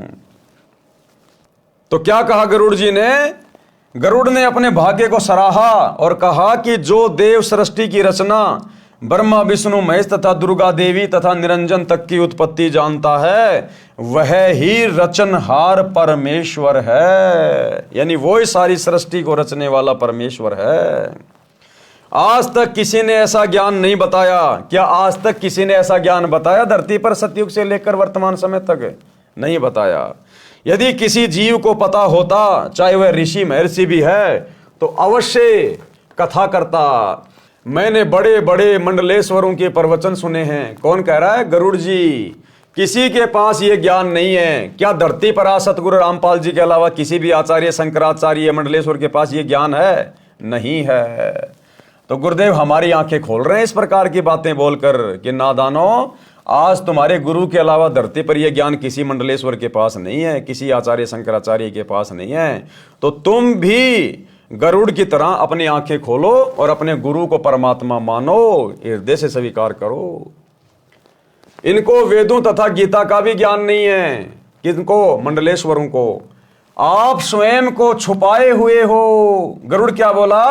आप स्वयं को छुपाए हुए हो। इसी प्रकार कबीर परमात्मा सतगुरु रामपाल जी ने वर्तमान कलयुग की पिछली पीढ़ी में अपने आप को छुपा रखा है। इसलिए गुरुदेव कहते हैं कि मैं तो कबीर जी का दास हूं, कबीर जी का भेजा हुआ प्रतिनिधि हूं। तो आप और हमारी आंखें खोलने के लिए गुरुदेव ये बातें लिख रहे हैं यहां पर कि नादानो, अब तो समझो कम से कम। अरे पक्षी भी समझ गए, तुम इंसान होके नहीं समझ पा रहे कि तुम्हारा गुरु क्यों अपने आप को सन 1994 से कबीर का दास कहकर खुद को छुपाकर तुम्हारे को सत्संग दे रहा है। तो गरुड़ बोला, आप स्वयं को छुपाए हुए हो, मैंने आपको पहचान लिया है। क्या कह रहे हैं? मैंने आपको पहचान लिया है, कृपया करके मुझे शरण में ले लो परमेश्वर। सब ने पहचान लिया, बस हम ही निकम्मे बच गए। अरे 300 साल पहले अर्जुन सरजुन ने भी पहचान लिया अपने गुरु को। जब वही कबीर जी गरीबदास जी के रूप में आए तो अर्जुन सरजुन ने भी पहचान लिया था। लेकिन आप और हम निकम्मे नहीं पहचान रहे। 90% अभी भी केवल चंद आत्माओं ने, सत्सेवकों ने पहचाना है। 650 साल पहले अर्जुन सरजुन के गुरु थे कबीर जी, और किसी कारण से वो रह गए। जब उनकी परीक्षा हुई वो फेल हो गए। तो गुरुदेव ने कहा कि तुम मेरे इस शरीर से पार नहीं हो सकते, अब तुम 250 साल इंतजार करो, और 250 साल के बाद ऐसे ऐसे मैं गरीबदास जी के रूप में आऊंगा, उस समय तुम्हें अपनी शरण में लूंगा। तो 650 साल पहले मगर से परमात्मा तो चले गए, अर्जुन सरजुन रह गए। परमात्मा ने उनको लंबी उम्र का आशीर्वाद दे दिया था, 250 साल तक वो जीवित रहे। फिर जब गरीबदास जी के रूप में वही कबीर परमात्मा छुड़ानी में प्रकट हुए, छुड़ानी में आए, उस समय शौपन के माध्यम से उन्होंने अर्जुन सर्जुन को बताया कि मैं आ चुका हूं, तुम आ जाओ, दीक्षा ले लो। उसके बाद अर्जुन सर्जुन छुड़ानी में गए और उन्होंने गरीबदास जी से दीक्षा ली। और उसके बाद परमात्मा ने क्या लिखा शब्द में, अर्जुन सर्जुन ने पहचान लिया, छुड़ानी में दर्शन आन किया। कि अर्जुन सर्जुन ने गरीबदास जी के रूप में अपने कबीर गुरु जी को पहचान लिया कि ये तो हमारे गुरु जी हैं, कबीर जी जो गरीबदास जी के रूप में आ गए। अरे तो अर्जुन सर्जुन ने भी पहचान लिया अपने गुरु जी को जब दूसरी बार आया गुरु जी उनके सामने। और अब दूसरी बार हमारे सामने आए हैं गुरु जी, वही कबीर भगवान सतगुरु रामपाल जी। हम नहीं पहचान पा रहे, अर्जुन सर्जुन ने पहचान लिया, गरुड़ पक्षी ने पहचान लिया, तो हम कौन से दिन पहचानेंगे फिर? तो भाई और बहनों, पहचानेगा वही जो बिरला होंगे। दास गरीब कहर नर लोई, और भाई सतगुरु को चीने यानी पहचाने बिरला कोई। हर किसी के बस की बात नहीं है, और उसके लिए भाई साध संगति से जुड़ना पड़ेगा सतगुरु को पहचानने के लिए परमात्मा के रूप में। अर्जुन सर्जुन ने पिछान लिए, छुड़ानी में दर्शन किए। अर्जुन सर्जुन ने पहचान लिया, छुड़ानी में दर्शन किए। ए रानी नंदन हमने जान लिए, बल राम पिता जनाया है, भक्ति की भिक्षा दे मीद कटोरा लाया है। सत कबीर दवारे तेरे पैक दास भिखारी आया। तो क्या कहा गरुड़ जी ने, आप स्वयं को छुपाए हुए हो, मैंने आपको पहचान लिया है, कृपया मुझे शरण में ले लो परमेश्वर। परमेश्वर कबीर जी ने गरुड़ से कहा कि आप पहले अपने स्वामी श्री विष्णु जी से आज्ञा ले लो कि मैं अपना कल्याण कराना चाहता हूं। एक महान संत मुझे मिले हैं, मैंने उनका ज्ञान सुना है, यदि आज्ञा हो तो मैं अपना कल्याण करा लूं। मैं आपका दास नौकर हूं, आप मालिक हैं, हमें सब समय इकट्ठा रहना है। यदि मैं छिपकर दीक्षा ले लूंगा तो आपको दुख होगा। गरुड़ ने ऐसा ही किया, विष्णु जी से सब बात बताई। श्री विष्णु जी ने कहा, मैं आपको मना नहीं करता, आप स्वतंत्र हैं, आपने अच्छा किया, सत्य बता दिया, मुझे कोई ऐतराज नहीं है। हे धर्मदास, मैंने गरुड़ को प्रथम मंत्र दीक्षा 5 नाम कमलों को खोलने वाले प्रत्येक देव की साधना के नाम दीक्षा दी। गरुड़ देव ने कहा कि हे गुरुदेव, ये मंत्र तो इन्हीं देवताओं के हैं, ये तो इन्हीं ब्रह्मा विष्णु महेश के मंत्र हैं, अमर पुरुष का मंत्र तो है ही नहीं। परमेश्वर कबीर जी ने कहा कि ये इनकी पूजा के मंत्र नहीं है, यानी मैंने तुझे जो 5 मंत्र दिए हैं ब्रह्मा विष्णु महेश के, ये इनकी पूजा के मंत्र नहीं है। ये इन देवताओं को अपने अनुकूल करके इनके जाल से छूटने की चाबी है, इनके वशीकरण मंत्र हैं ये देवता हमें यहाँ की भौतिक सुख सुविधा प्रदान करते रहेंगे यदि हम इनके नाम का जाप करते रहेंगे, तो इनकी साधना करते रहेंगे। तो जैसे मजदूर अगर मजदूरी करता रहेगा, फैक्ट्री में काम करेगा, तो मालिक मजदूरी देता रहेगा। हम उस मालिक की पूजा नहीं कर रहे, हम तो मेहनत कर रहे हैं और मेहनत के बदले हमें वो पैसा दे रहा है। तो गुरुदेव ने कहा कि ये 5 मंत्र इन देवी देवताओं के जो मैंने तुम्हें दिए हैं, ये इनकी पूजा नहीं है, ये इनकी साधना है। साधना में पूजा में रात दिन का अंतर होता है। ये इनके वशीकरण मंत्र हैं। जैसे भैंसे को आकर्षित करने के लिए यदि उसको भैंसा भैंसा करते हैं तो वह आवाज करने वाले की ओर देखता तक नहीं। जैसे कुत्ते को कुत्ता कुत्ता कहेंगे वो नहीं देखेगा, भैंसे को भैंसा भैंसा कहेंगे वो नहीं देखेगा। अगर उनसे लाभ लेना है, उनको वश में करना है, आकर्षित करना है, तो उनका एक मूल मंत्र है, बीज मंत्र है। भैंसे को धीरे से कह दो उर्र, तुरंत कान खड़े करके देखेगा कौन पुकारा मुझे, क्योंकि उस शब्द से वो आकर्षित होता है, वो उसका बीज मंत्र है। कुत्ते को कुत्ता कुत्ता कहो, कोई असर नहीं पड़ेगा। धीरे से बोल दो त्योल त्योल, तुरंत आपकी तरफ आकर्षित हो जाएगा, पूंछ हिलाने लग जाएगा, क्योंकि वो मजबूर है उस मंत्र के वशीभूत होकर आपके निकट आने के लिए। तो गुरुदेव ने कहा कि वैसे तुम जय गणेश देवा, जय दुर्गा, ओम नमः विष्णु देवाय नमः, ओम नमो विष्णु देवाय नमः, तुम कितना ही करते रहो, ये तो खाली इनके शरीर के नाम है, इनकी पहचान है, इनके मूल मंत्र अलग हैं जो मैंने तुम्हें दे दिए 5 मंत्र के रूप में। जब तुम इनका जाप करोगे तो ये तुरंत आकर्षित होंगे, लाभ देने के लिए मजबूर हो जाएंगे, ये तुम्हारी सुरक्षा करने के लिए। तो वो 5 मंत्र जो गरुड़ जी को दिए, वही 5 मंत्र तो आप और हम भगत भाई बहनों को गुरुदेव दीक्षा में दे रहे हैं। हमें तो वरन उससे 2 मंत्र और ज्यादा दे रहे हैं गुरुदेव, हमें तो 7 मंत्र दे रहे हैं। गरुड़ को तो केवल 5 ही मंत्र दिए थे, क्योंकि उस योनि में मोक्ष नहीं हो सकता। मोक्ष के लिए तो धरती पर मनुष्य शरीर स्त्री या पुरुष का प्राप्त करना पड़ेगा।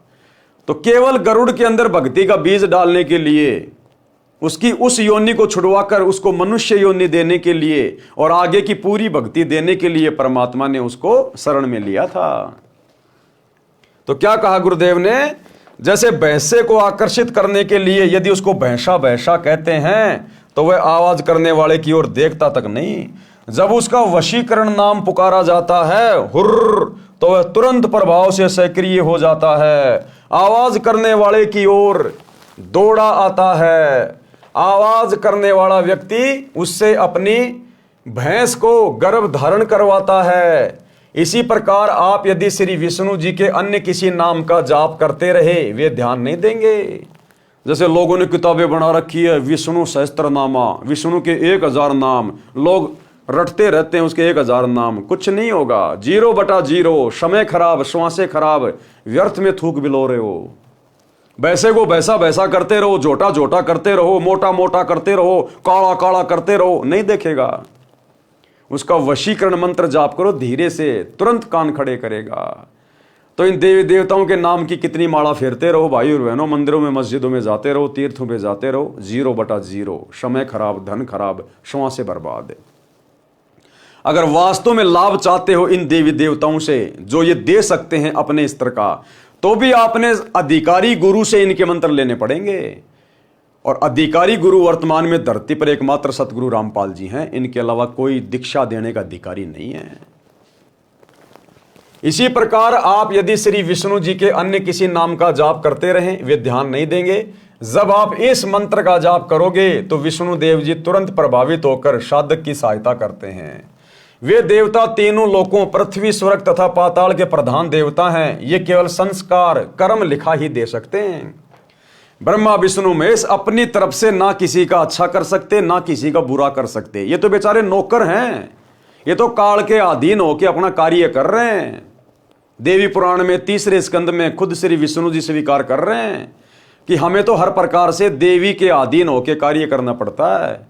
तो ये किसी का कुछ नहीं कर सकते, ना भला ना बुरा। इनको ऊपर से जो आदेश आता है ये केवल उतना ही कर सकते हैं। जैसे मैनेजर अपनी जेब से किसी को तनख्वाह नहीं दे सकता, ना किसी की तनख्वाह को काट सकता। मालिक ने ऊपर से जितनी तनख्वाह बना के दे दी मजदूरों की, उसका काम केवल बांटने का है। तो ये तो एज ए मैनेजर हैं ब्रह्मा विष्णु महेश। परमात्मा जिसके भाग्य में जो लिख देता है, केवल ये अपनी ड्यूटी अदा करते हैं, इससे ज्यादा इनके हाथ में कुछ नहीं है। ये केवल संस्कार कर्म लिखा ही दे सकते हैं। इस मंत्र के जाप से हमारे पुण्य अधिक तथा भक्ति धन अधिक संग्रहित हो जाता है। उसके प्रतिफल में ये देवता भगत की सहायता करते हैं। इस प्रकार साधना कर रहे हैं, इनके मंत्रों का जाप कर रहे हैं। जैसे हमने जमीन से हैंडपंप के माध्यम से जल निकालना है, तो हम प्रयत्न तो कर रहे हैं उस वाटर के लिए, जल के लिए, लेकिन हम साधना किसकी कर रहे हैं? उसकी हैंडपंप की। हैंडपंप को ऊपर नीचे कर रहे हैं, ऊपर नीचे कर रहे हैं। तो हम हैंडपंप की पूजा नहीं कर रहे, हम तो हैंडपंप से काम ले रहे हैं। हम तो हैंडपंप से काम ले रहे हैं ताकि पानी निकल जाए। जब पानी मिल जाएगा फिर छोड़ देंगे हैंडपंप को, कोई लेना देना नहीं, अब तू अपना काम कर। जब दोबारा जरूरत होगी तब आएंगे हम तेरे पास। जैसे अपने को आम खाने हैं तो पहले मेहनत मजदूरी नौकरी करेंगे, धन मिलेगा तो आम खाने को मिलेगा। नौकरी पूजा नहीं होती, उस समय हमारा पूज्य आम होता है। पूज्य की प्राप्ति के लिए किया गया प्रयत्न नौकरी है। इसी प्रकार अपने पूज्य परमेश्वर कबीर जी हैं। हमारे पूज्य परमेश्वर कौन हैं? कबीर जी, जो कि सतगुरु रूप में धरती पे आते हैं। गुरु ही भगत का पूज्य देव होता है। इसी प्रकार अपने पूज्य परमेश्वर कबीर जी हैं तथा अमर लोक है, उसके लिए हम श्री ब्रह्मा, श्री विष्णु, श्री शिव जी, श्री गणेश तथा श्री दुर्गा जी की मजदूरी करते हैं, साधना करते हैं, पूजा परमेश्वर की करते हैं। पूजा किसकी करते हैं? परमेश्वर की। गरुड़ जी बड़े प्रसन्न हुए और इस अमृत ज्ञान की चर्चा हेतु श्री ब्रह्मा जी से मिले। अब गरुड़ जी ने देखा, रे भैया इतना बढ़िया ज्ञान मिल गया, क्यों ना इन ब्रह्मा विष्णु महेश को भी बताएं, ये भी भूले बैठे हुए हैं, ये भी अपना आत्म कल्याण करवा लें। क्योंकि जिस व्यक्ति को प्रथम बार ये ज्ञान सुनने को मिलता है और समझ में आ जाता है, उसकी कोशिश होती है कि मैं सबको बता दूं, अपने भाइयों को बता दूं, बहनों को बता दूं, गांव वालों को बताऊं, रिश्तेदारों को बताऊं। तो गरुड़ जी तुरंत गए श्री ब्रह्मा जी के पास में कि ब्रह्मा जी को ये ज्ञान जाके बताता हूं। उनको बताया कि मैंने एक महर्षि से अद्भुत ज्ञान सुना है, मुझे उनका ज्ञान सत्य लगा है। उन्होंने बताया कि आप ब्रह्मा जी, विष्णु तथा शिव नाशवान हैं, यानी आप तो जन्मते और मरते हैं, आप परमात्मा नहीं हैं, पूर्ण करतार नहीं हो, आप केवल भाग्य में लिखा ही दे सकते हो, आप किसी की आयु वृद्धि नहीं कर सकते, आप किसी के कर्म कम अधिक नहीं कर सकते। पूर्ण परमात्मा तो आप लोगों से अन्य है, अमर लोक में रहता है, वह पाप कर्म काट देता है, वह मृत्यु को टाल देता है, आयु भी बढ़ा देता है। प्रमाण भी वेदों में बताया है। ऋग्वेद मंडल 10 सूक्त 161 मंत्र 2 में कहा है कि रोगी का रोग बढ़ गया है, वह मृत्यु को प्राप्त हो गया है, तो भी मैं उस भगत को मृत्यु देवता से छुड़वा लाऊं, उसको नव जीवन प्रदान कर देता हूं, उसको पूर्ण आयु जीने के लिए देता हूं। आज हमें वही परमात्मा मिला हुआ है भाई और बहनों।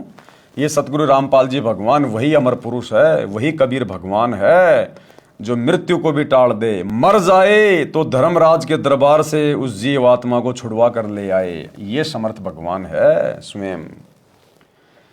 ऋग्वेद मंडल 10 सूक्त 161 मंत्र 5 में कहा है कि हे पुनर्जन्म प्राप्त प्राणी, तू मेरी भक्ति करते रहना, यदि तेरी आंखें भी समाप्त हो जाएंगी तो तेरी आंखें स्वस्थ कर दूंगा। अब बताओ, आश्रमों में आंखों का कैंप लगाया जा रहा है। अरे जो परम संत धरती पर प्रकट है वही कबीर भगवान है, जो अपने भगत को गारंटी दे रहा है कि तू मर्यादा में रह के मेरी भक्ति करता रहे, तेरी आंखें भी चली जाएंगी तो भी मैं वापस ठीक कर दूंगा। और उसी परम संत के आश्रम में आंखों का कैंप लगाया जा रहा है। अरे आंखें खराब हैं तो दुनिया भर के हॉस्पिटल बाहर हैं आंखों के, वहां जाके मर लो। भगवान की क्यों बेइज्जती कर रहे हो, क्यों निंदा कर रहे हो, उनका नाम क्यों बदनाम कर रहे हो? हे पुनर्जन्म प्राप्त प्राणी, तू मेरी भक्ति करते रहना, यदि तेरी आंखें भी समाप्त हो जाएंगी तो तेरी आंखें स्वस्थ कर दूंगा, तेरे को मिलूंगा भी, यानी मैं तेरे को प्राप्त भी होऊंगा, यानी तेरा मोक्ष भी होगा। ब्रह्मा जी को वेद मंत्र कंठस्थ हैं, तुरंत समझ गए, परंतु संसार में लोकवेद के आधार से ब्रह्मा जी अपने आप को प्रजापति यानी सबकी उत्पत्ति करता मान रहे थे। वेदों को कंठस्थ याद कर लेना भिन्न बात है और वेद मंत्रों को समझना विशेष ज्ञान है। मान बढ़ाई वश होकर ब्रह्मा जी ने कहा कि वेदों का ज्ञान मेरे अतिरिक्त विश्व में किसी को नहीं है, इन मंत्रों का अर्थ गलत लगाया है। कबीर परमेश्वर ने ऐसे व्यक्तियों के विषय में कहा है कि अब बताओ भाई, जब ब्रह्मा जी ने देख लिया, समझ लिया कि बात बिल्कुल सही कह रहा है गरुड़, ऐसा ही लिखा है, फिर भी मान बढ़ाई में आके कह रहा कि नहीं नहीं, मेरे अलावा वेदों का किसी को अर्थ नहीं है, जिसने बताया वो गलत कह रहा है। तो बताओ ये वर्तमान के छोटे मोटे पंडित, आचार्य, शंकराचार्य, ये इतनी जल्दी कैसे स्वीकार करेंगे? इनमें भी तो मान बढ़ाई कूट कूट के भरी है, वंशज तो उसी के हैं ब्रह्मा जी के। तो जब इनका वंशज ही इतना बड़ा झूठा है तो ये वर्तमान वाले इतनी जल्दी कैसे स्वीकार करेंगे? तो ऐसे मान बढ़ाई के भूखे लोगों के विषय में, देवी देवताओं के विषय में कबीर परमेश्वर ने क्या लिखा है? कबीर जान बूझ सांची तजे और करे झूठ से ने, ऐसे लोगों की संगत है प्रभु शौपन में भी ना दे। कि ऐसे निकम्मों के तो शौपन में भी दर्शन नहीं होने चाहिए जो जानबूझ के बकवाद करते हैं। कबीर परमेश्वर जी ने कहा कि जो व्यक्ति प्रमाण आंखों देखकर भी झूठ को ही आधार मानता है, उस व्यक्ति से तो परमात्मा शौपन में भी ना मिलाना। वो इतना दुष्ट है, उससे ज्ञान चर्चा करना व्यर्थ है। ब्रह्मा जी गरुड़ जी के वचन सुनकर अति क्रोधित हुए और कहा कि तेरी पक्षी वाली बुद्धि है, तेरे को कोई कुछ कह दे उसी की बातों पर विश्वास कर लेता है। वो ब्रह्मा जी वापस गरुड़ जी को धमकाने लग गया कि तेरी तो ये पक्षियों वाली बुद्धि है, तेरे को कोई कैसा कह दे तू वैसा ही मान लेता है। तेरी तो पक्षी वाली बुद्धि है, तेरे को कोई कुछ कह दे उसी की बातों पर विश्वास कर लेता है। तेरे को अपनी अकल नहीं है, यानी गरुड़ तेरे अंदर दिमाग नहीं है। ब्रह्मा जी ने उसी समय विष्णु, महेश, इंद्र तथा सब देवताओं व ऋषियों को बुला लिया। ब्रह्मा जी ने देखा ये बात तो फैलेगी धीरे धीरे, और बात फैलेगी तो हमारी महिमा कम हो जाएगी। तो आनन फानन में सभी देवी देवताओं को बुला लिया, मीटिंग शुरू कर दी तुरंत। क्योंकि भाई और बहनों, देवी देवताओं की जो विज्ञान है, जो टेक्निक है, वो धरती की विज्ञान से लाखों गुना ज्यादा सुपीरियर है। वहां पर मैसेज नहीं करने पड़ते, फोन नहीं करने पड़ते, वहां पे सारे के सारे काम मानसिक रूप से होते हैं। तुरंत सबके मन में जो है वो प्रेरणा हो जाती है, सेकंड में वहां पे सिद्धियां होती हैं, और तुरंत सेकंडों में सभी वहां पर इकट्ठे हो जाते हैं, वो प्रकट हो जाते हैं। चाहे लाखों, चाहे 33 करोड़ देवी देवता 2 सेकंड में इकट्ठे हो जाते हैं। वहां का सिस्टम ऐसा ही है। जैसे आजकल आप जी देख रहे हो, बहुत सारी कंपनियां हैं जो कि बल्क में मैसेज भेजती हैं। वो आपका कोई भी संदेशा चाहो तो 1 करोड़ लोगों को एक बार में बटन दबाते ही सबके मोबाइल पे मैसेज आ जाएगा। जैसे कंपनियां क्या करती हैं, अपने एयरटेल का रिचार्ज, जियो का रिचार्ज, सबके मोबाइलों में उनके मैसेज आते हैं, आपको ये ऑफर दिया जा रहा है। वो सबको एक साथ भेजते हैं, मैसेज टाइप करके एक बटन दबाते हैं अपनी वेबसाइट में। जितने भी लोगों ने वो सिम ले रखी है, सबके मोबाइल पे तुरंत घंटियां बजनी शुरू हो जाती है। तो जब यहां इस गंदे लोक में इस विज्ञान के माध्यम से ऐसा थोड़ा बहुत हो सकता है, तो देवताओं की विज्ञान तो लाखों गुना ज्यादा उत्तम है यहां की विज्ञान से। और देवताओं की विज्ञान से भी करोड़ों गुना ज्यादा उत्तम विज्ञान है सतलोक की, परमात्मा की। तो ब्रह्मा जी ने उसी समय विष्णु, महेश, इंद्र तथा सब देवताओं व ऋषियों को बुला लिया कि भैया ये तो बेइज्जती हो जाएगी अगर पोड़ पट्टी खुल गई तो। सभा लग गई। ब्रह्मा जी ने उनको बुलाने का कारण बताया कि गरुड़ आज नई बात कर रहा है कि ब्रह्मा, विष्णु, महेश नासवान है, पूर्ण परमात्मा कोई अन्य है, वह अमरलोक में रहता है, तुम करता नहीं हो। ये बात सुनकर श्री विष्णु जी तथा श्री शिव जी बहुत नाराज हुए, क्रोधित हो गए, और गरुड़ को ब्रह्मा वाले उलाहने देने लगे, यानी बुरा भला कहने लगे, उसको दोषी साबित करने लगे। फिर सबने मिलकर निर्णय लिया कि माता दुर्गा जी से सत्य जानते हैं। सब मिलकर माता के पास गए, यही प्रश्न पूछा, क्या हमारे यानी ब्रह्मा, विष्णु तथा शिव से अन्य कोई पूर्ण प्रभु है? क्या हम नाशवान हैं? माता ने 2 टूक जवाब दिया कि तुमको ये गलतफहमी कब से हो गई कि तुम अविनाशी तथा जगत के कर्ता हो। अब उनकी माता जी ने भी उनको 2 टूक में जवाब दे दिया कि गरुड़ सही तो कह रहा है, तुम कब से अपने आप को भगवान मानने लग गए? तुम कब से अपने आप को जगत के कर्ता धर्ता मानने लग गए? बेचारों का मुंह उतर गया तीनों का। यदि ऐसा है तो तुम मेरे भी बाप हुए।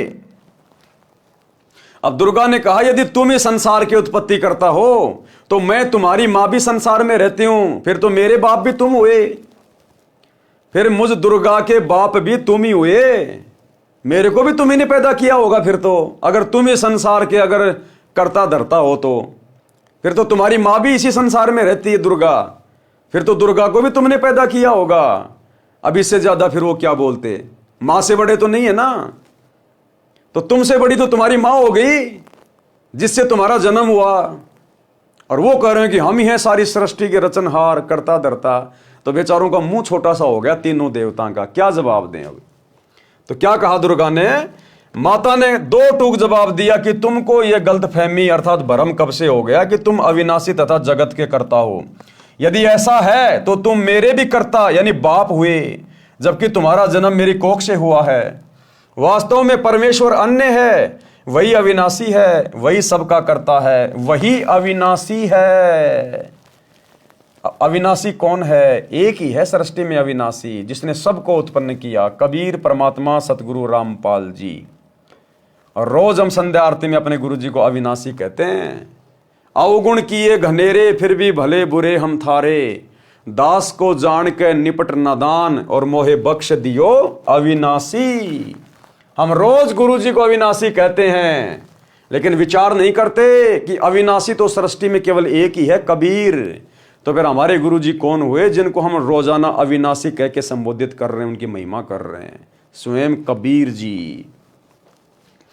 वही अविनाशी है, वही सबका करता है। ये बात सुनकर सभा भंग हो गई, सब चले गए, परंतु ब्रह्मा विष्णु शिव जी के गले में यह सत्य नहीं उतर पा रहा था। उन्होंने गरुड़ को बुलाया, गरुड़ ने आकर प्रणाम किया, आदेश पाकर बैठ गया। तीनों देवताओं ने कहा, हे पक्षीराज, अब ठंडे हो गए कुछ तीनों देवता, आपको कैसे विश्वास हो कि हम जगत के कर्ता हैं? कि गरुड़ बोल, ले ले हमारी परीक्षा, बता तेरे को कैसे विश्वास दिलाएं कि हम तीनों ही जगत के कर्ता हैं, जगत के धर्ता हैं।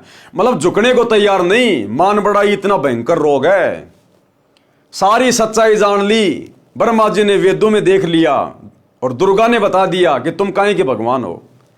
फिर भी मान बड़ाई नहीं छूट रही, अपने आप को भगवान मान के बैठे हुए हैं और कह रहे हैं, गरुड़ बता तेरे को कैसे विश्वास हो कि हम परमात्मा हैं। गरुड़ जी उठकर मेरे पास यानी कबीर जी के पास आए। अब गरुड़ जी तीनों देवताओं की बात सुन के कहां आए? कबीर परमात्मा सतगुरु रामपाल जी के पास आए, क्योंकि गुरु जी ने बता दिया था कि बेटा मैं वहां रहता हूं, कभी कोई बात हो जाए तो वहां आ जाना मेरे पास में। मालिक को तो पता था कि आग लगेगी तीनों देवताओं को। गरुड़ जी उड़कर मेरे पास यानी कबीर जी के पास आए तथा सब वृत्तांत बताया, सारी बातें बताई। तब मैंने कहा कि बंग देश, वर्तमान में बांग्लादेश में एक ब्राह्मण का 12 वर्षीय बालक है, उसकी आयु समाप्त होने वाली है, वह कुछ दिन का मेहमान है। मैंने उस बालक को शरण में लेने के लिए ब्रह्मा विष्णु शिव की स्थिति बताई, जो गरुड़ तेरे को बताई है। उस बालक ने बहुत विवाद किया और मेरे ज्ञान को नहीं माना। तब मैंने उस बालक से कहा कि तेरी आयु 3 दिन शेष है, यदि तेरे ब्रह्मा विष्णु शिव समर्थ हैं तो अपनी रक्षा कराओ। मैं इतना कहकर अंतर्ध्यान हो गया। बालक बेचैन है, उस बालक को लेकर देवताओं के पास जाओ, उनसे कुछ बनना नहीं है, फिर आप मेरे से ध्यान से बातें करना, मैं तेरे को आगे क्या करना है वो बताऊंगा।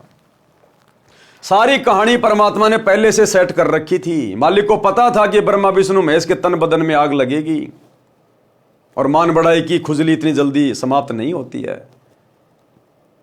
तो गरुड़ जी तुरंत गए अपने गुरु जी के पास, कबीर जी के पास, सतगुरु रामपाल जी के पास, और कहा कि भगवान ऐसी ऐसी बात हैं, लोहा गर्म है, हथौड़ा मारने की जरूरत है। वो कह रहे हैं कि गरुड़ हमारी परीक्षा ले लो, हम तीनों देवताओं की, हम परमात्मा है, हम जो चाहे सो कर सकते हैं। उससे पहले परमात्मा ने सारा खेल सेट करके रखा था कि भाई गरुड़, मैं बांग्लादेश में गया था, उस समय उसका नाम था बंग देश, कि मैं बांग्लादेश में गया था और वहाँ एक ब्राह्मण का 12 साल का लड़का है, और मैंने उसको बता दिया कि बेटा 3 दिन बाद तेरी उम्र शेष नहीं है, तू मरेगा। लेकिन वो कह रहा था नहीं नहीं, मैं तो ब्रह्मा विष्णु महेश की भक्ति करता हूँ, वो भगवान है, परमात्मा है, मेरी आयु बढ़ा देंगे, मुझे नहीं मरने देंगे। तो अब तू उस लड़के के पास जा। वो लड़का बेचैन हो रहा है, मैंने कह दिया कि तू नहीं जिएगा 3 दिन बाद, तेरे ब्रह्मा विष्णु महेश कुछ नहीं कर पाएंगे। तो वो लड़का बेचैन है। अब तू जा उस लड़के को लेके ब्रह्मा विष्णु महेश के पास जा और बोल कि ये तो तुम्हारा भगत है, इसकी आयु बढ़ा दो।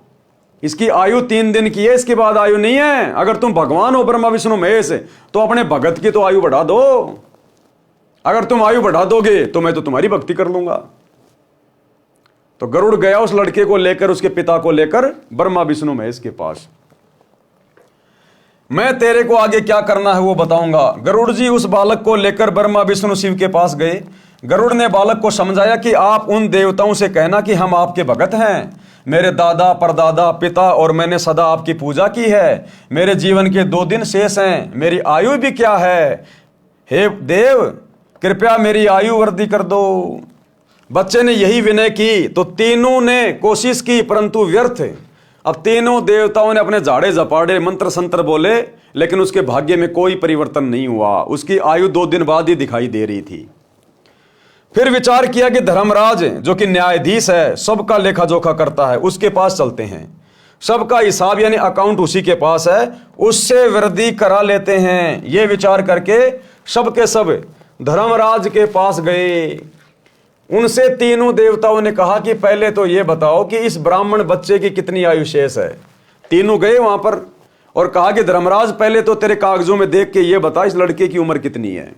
तो धर्मराज ने देखकर बता दिया कि भैया 2 दिन की आयु बचती है इसकी। तो सबको दृढ़ विश्वास हो गया कि हाँ, इस बच्चे की इसके बाद आयु नहीं है। धर्मराज ने रजिस्टर में देखकर बताया कि कल इसकी मृत्यु हो जाएगी। तीनों देवताओं ने कहा कि आप इस बच्चे की आयु वृद्धि कर दो। घर की खेती समझ रखी थी ब्रह्मा विष्णु महेश ने बिना ज्ञान के कि जैसा हम कहेंगे वैसा ही हो जाएगा। अपने आप को भगवान मान रहे थे। तो तीनों ने कहा कि धर्मराज, हमारा आदेश है, आप इस बच्चे की आयु बढ़ा दो। और धर्मराज बोला, भगवान ये मेरे बस का सौदा नहीं है, ना मैं किसी की आयु घटाता ना मैं किसी की बढ़ाता। मेरे पास तो ऊपर से पूर्ण परमात्मा से मेरी डायरी में जो लिख के आता है मैं तो उसी के अनुसार सबका लेखा जोखा करता हूं। मेरे अधिकार में नहीं है किसी की उम्र बढ़ाना या घटाना। अब ऊपर से लिख के कौन भेजता है? ये कबीर भगवान सतगुरु रामपाल जी धर्मराज को ये देता है। भाई सब जीवों का अकाउंट इस परमात्मा के पास में है, क्योंकि सब आत्मा इसी की हैं, बाकी सब नौकर हैं। यहाँ शत का राज धर्म राय कर ही, अपना किया सवै दंड भरी। ये किसी की भाग्य में कम ज्यादा नहीं कर सकता धर्मराज। धर्मराज ने रजिस्टर देखकर बताया कि कल इसकी मृत्यु हो जाएगी। तीनों देवताओं ने कहा कि आप इस बच्चे की आयु वृद्धि कर दो। धर्मराज ने कहा यह असंभव है। तीनों ने कहा कि हम आपके पास बार बार नहीं आते, आज इज्जत बेइज्जती का सवाल है। अब ब्रह्मा विष्णु महेश बोले, रे भाई हमारी क्यों खड़ी खड़ी बेइज्जती करवा रहा है? हम हमेशा थोड़ी आते हैं तेरे दरबार में, कभी कभार आते हैं, आज तो हमारी इज्जत रख ले। बोले भैया चाहे इज्जत हो चाहे बेइज्जती हो, ये मेरे बस की बात है ही नहीं। हमारे आए हुओं की इज्जत तो रख लो। धर्मराज ने कहा कि एक पल भी न बढ़ाई जा सकती है न घटाई जा सकती है। यदि आप अपनी आयु इसको दे दो तो वृद्धि कर सकता हूं। कि भैया मैंने तो पूर्ति करनी पड़ती है, तुम्हारे में से कोई अपना जीवन दे दो, ब्रह्मा विष्णु महेश में से हैं, और मैं इस बच्चे की आयु बढ़ा दूंगा। मैंने तो हिसाब किताब भैया पूरा करना पड़ता है। अब अपनी उम्र कौन दे? ये सुनते ही सबकी हवा निकल गई। उस समय कहने लगे कि ये तो परमेश्वर ही कर सकता है। अब तीनों देवता क्या कहने लगे कि भाई ये तो भगवान ही कर सकता है। अब इनको भगवान नजर आने लग गया कहीं और, पहले अपने आप में भगवान बने फिर रहे थे। उस समय कहने लगे कि यह तो परमेश्वर ही कर सकता है। वहां से तुरंत चल पड़े और गरुड़ से कहा कि कोई और समर्थ शक्ति है तो तुम इसकी आयु बढ़वाकर दिखा दो। अब ब्रह्मा विष्णु महेश फिर भी नहीं माने और कहा भाई गरुड़ अगर कोई और भगवान है ना हमारे से बड़ा तो उससे इसकी आयु बढ़ा के दिखा दे हमें।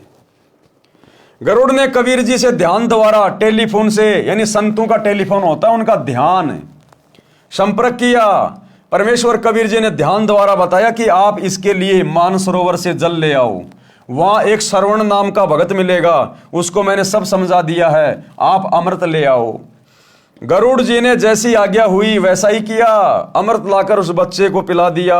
उस बालक के पास में मैं गया, गरुड़ ने उसे सब समझा दिया कि अमृत तो बहाना है, ये स्वयं परमेश्वर हैं, इन्होंने जल मंत्रित करके दिया था। अब भाइयों और बहनों, नाम दीक्षा के समय हमें जो मंत्रित जल मिलता है एक बार, वो है वो जल। उस जल के पीने मात्र से उस बच्चे की परमात्मा ने आयु एक्सटेंड कर दी। और वो जल हम भगत भाई बहन रोजाना चरणामृत के रूप में अपने घर पर पी रहे हैं रोजाना। यही है वो समर्थ परमात्मा जिन्होंने जल मंत्रित करके दिया था अपनी वचन शक्ति से। जो जल हमें प्रथम बार नाम दीक्षा के समय मिलता है, प्रथम दीक्षा के समय जो जल पिया जाता है वो मंत्रित होता है गुरुदेव भगवान की वचन शक्ति से। और उसके बाद हमें रोजाना घर पर अलग से चरणामृत दिया जाता है पीने के लिए, एक छोटी सी शीशी में, जिसको आगे से आगे हम पानी डाल के बढ़ाते रहते हैं। तो भाइयों और बहनों, वो अमृत का जल उस मानसरोवर से भी ज्यादा पाक और पवित्र पावरफुल जल, अमृत जल, गुरु जी का चरणामृत आप और हम आत्माओं को रोजाना पीने को मिल रहा है। तब कहीं जाकर इस काल के गंदे लोक में हमारी बुद्धि थोड़ा थोड़ा काम कर रही है, हम अपने गुरु को परमात्मा मान पा रहे हैं, भक्ति कर पा रहे हैं, बुराई छोड़ पा रहे हैं। अन्यथा ये संभव नहीं है यहां पर। तो गरुड़ ने क्या कहा कि भैया ये जल तो केवल एक बहाना है, असल में ये परमात्मा आए हुए हैं और इनके आशीर्वाद से, इन्होंने जो जल जो मंत्रित करके दिया है, इससे ये बात बन रही है। ये स्वयं परमेश्वर हैं, इन्होंने जल मंत्रित करके दिया था। बालक तुम दीक्षा ले लो। इस अमृत से तो 10 दिन जीवित रहोगे। बालक ने मेरे से दीक्षा ली। उस बच्चे ने, 12 साल के ब्राह्मण के बच्चे ने फिर कबीर भगवान से दीक्षा ले ली। जब बालक 15 दिन तक नहीं मरा तो गरुड़ ने तीनों ब्रह्मा विष्णु तथा शिव जी को बताया कि यह बालक जीवित है, मेरे गुरुजी से दीक्षा ले ली। अब ब्रह्मा विष्णु महेश तो भूल गए उस बात को, लेकिन गरुड़ गया, बोला जी वो लड़का जो धर्मराज के कागजों में 1 दिन बाद में मरने वाला था, उसने मेरे गुरुजी से दीक्षा ले ली। आज 15 दिन हो गए, उसका बाल विवाह का नहीं हुआ। और भाई और बहनों, एक छोटा सा सत्संग गुरुदेव के मुख कमल से, ये वही कबीर भगवान है। ये 15 दिन का जिक्र क्यों हुआ यहां? क्योंकि वर्तमान में भी परमात्मा ने वही चमत्कार किया हुआ है, एक नहीं अनेकों। एक छोटा सा सत्संग जिसमें एक व्यक्ति के घर वालों ने ज्योतिष वालों से दिखा लिया था और सब ने यह बता दिया था कि 15 जनवरी के बाद इस व्यक्ति की आयु शेष नहीं है, ये मरेगा, इसको बचाने वाला धरती पे कोई नहीं है। उसकी सारी जन्म कुंडली, जन्म पत्री, ज्योतिष फोतिष सब देख के बता दिया। अब सबको टेंशन, खाना पीना छूट गया। अंत में किसी के कहने से गुरुजी के पास आए और कहा गुरुजी इसकी तो 15 जनवरी लास्ट तारीख रखी हुई है। उसका भी बेचारे का खाना पीना छूट गया उसका। तो गुरुजी ने कहा कि कोई बात नहीं, दीक्षा लो और सेवा करो, भक्ति करो, परमात्मा दया करेंगे। अब इतना जल्दी विश्वास कैसे हो? बोला नहीं नहीं गुरुजी, हम तो इसको आपके पास ही छोड़ के जा रहे हैं आश्रम में। उन घर वालों ने कहा कि हम तो इसको आपके पास ही छोड़ के जा रहे हैं, इसको 15 जनवरी के बाद ही लेने आएंगे। तो गुरुजी ने कहा बेट कोई बात नहीं, रह लेगा, सेवा कर लेगा परमात्मा की, क्या दिक्कत है। अब भाई उसने खाना पीना छोड़ दिया। भगत ने बड़ी मुश्किल से गुरुजी के कहने से 1 आधी रोटी खाए और शोक के काटा हो रहा। उसको 15 तारीख दिखाई दे रही, 15 जनवरी। अब भैया साध वचन पलटे नहीं, पलट जाए ब्रह्मांड। साधु बोले सहज स्वभाव, साधु का बोले मिथ्या ना जाए। अब गुरुजी ने कह दिया, वो कह दिया फाइनल कि बेटा कोई दिक्कत नहीं, परमात्मा दया करेंगे, भक्ति कर। 15 जनवरी का दिन बीत गया, थोड़ी सी मन में शांति हुई, फिर भी धैर्य कहीं रात को ना मर जाऊं। ऐसे करते करते गुरुदेव ने बताया 15 दिन और बीत गए और गुरुदेव ने कहा रे अब तो कम से कम विश्वास कर ले, देख तेरी ज्योतिष फातिश सब फेल हो गई, परमात्मा ने तेरी उम्र बढ़ा दी। तो किसने बढ़ाई? इस कबीर भगवान ने बढ़ाई। इस कबीर भगवान ने बैठे बैठे बढ़ाई। ना कोई मानसरोवर का जल लाए, ना कोई गरुड़ जी के पास गए, बैठे बैठे। तो ये है वो कबीर भगवान जो गरुड़ जी के पास गया था और जिसने उस ब्राह्मण के 12 वर्ष के बच्चे की आयु 100 साल की कर दी भक्ति के लिए, अपनी शरण में लेके। तो छोटा सा सत्संग गुरुदेव के मुख कमल से विश्वास के लिए। अब ऐसे ऐसे हमारे पास 1000 प्रमाण हैं।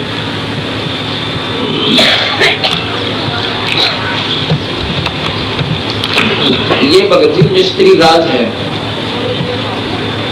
कृष्ण सनोप गंगाराम गांव करोथा, करोथा में हमारा ही आश्रम भी बन गया, बाद में बना है। इसको इतना भयंकर रोग हो गया, इसने 6 मैं बोला कि बात सुनो, बंदी छोड़ भगवान की शरण में विधिवत लाओ उसको और नाम दिवाओ। और पहले उसने नाम लिया था पर बीच में उसने अपना वो साधना छोड़ दी मारे वाली और लग गया करने। फिर उसको कुछ तकलीफ होगी बाद में, तो मैं बोला उसको दोबारा तो उपदेश लेना पड़ेगा। वो दोनों इतनी फूट फूट कर रोने लगी, वो लड़का भी रोने लग गया छोटा सा। जो बोले जी छोरा, जो बोला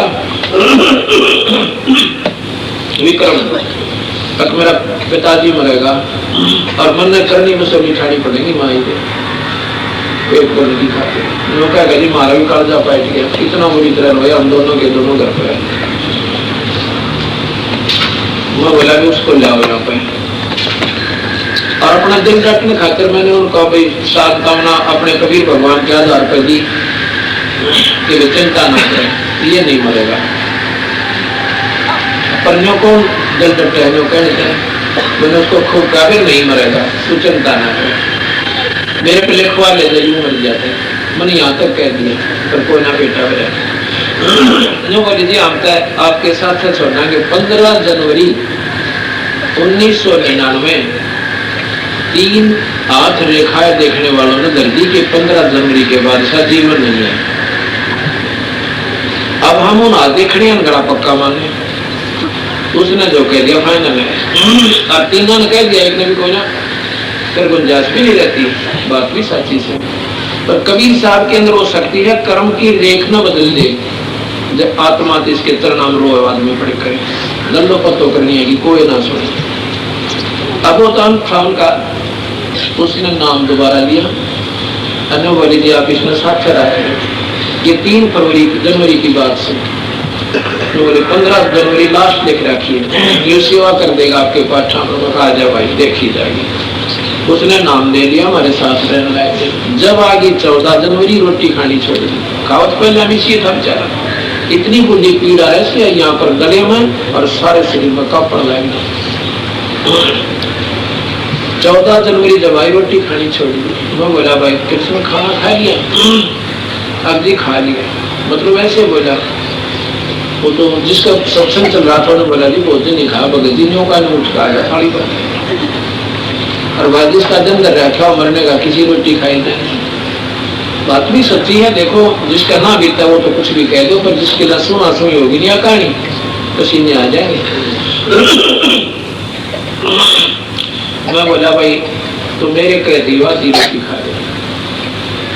मुश्किल से उसने 15 मिनट बाद टूक अंदर गया, बोला सेब खा ले, बोला तो मना अच्छी नहीं जाएगी। अच्छा भाई 15 जनवरी आ गई, चाय भी नहीं पिया।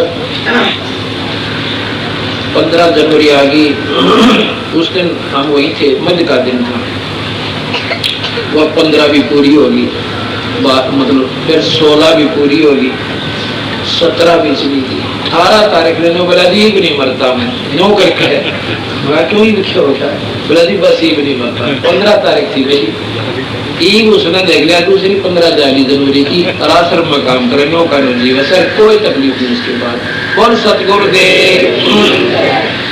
ये सेवा करते हैं, फोटो उतर है इसका, आत्मा की सूट ले रहा है, क्रियाकरण नहीं ले रहा है, ये वहां करोक्षा आश्रम में सेवा कर रहा है, कौन सतगुरु दे।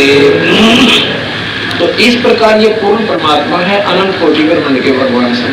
तो भाई और बहनों, हमने निसंशय अपने गुरु जी को परमात्मा मान के भक्ति पे दृढ़ हो जाना चाहिए।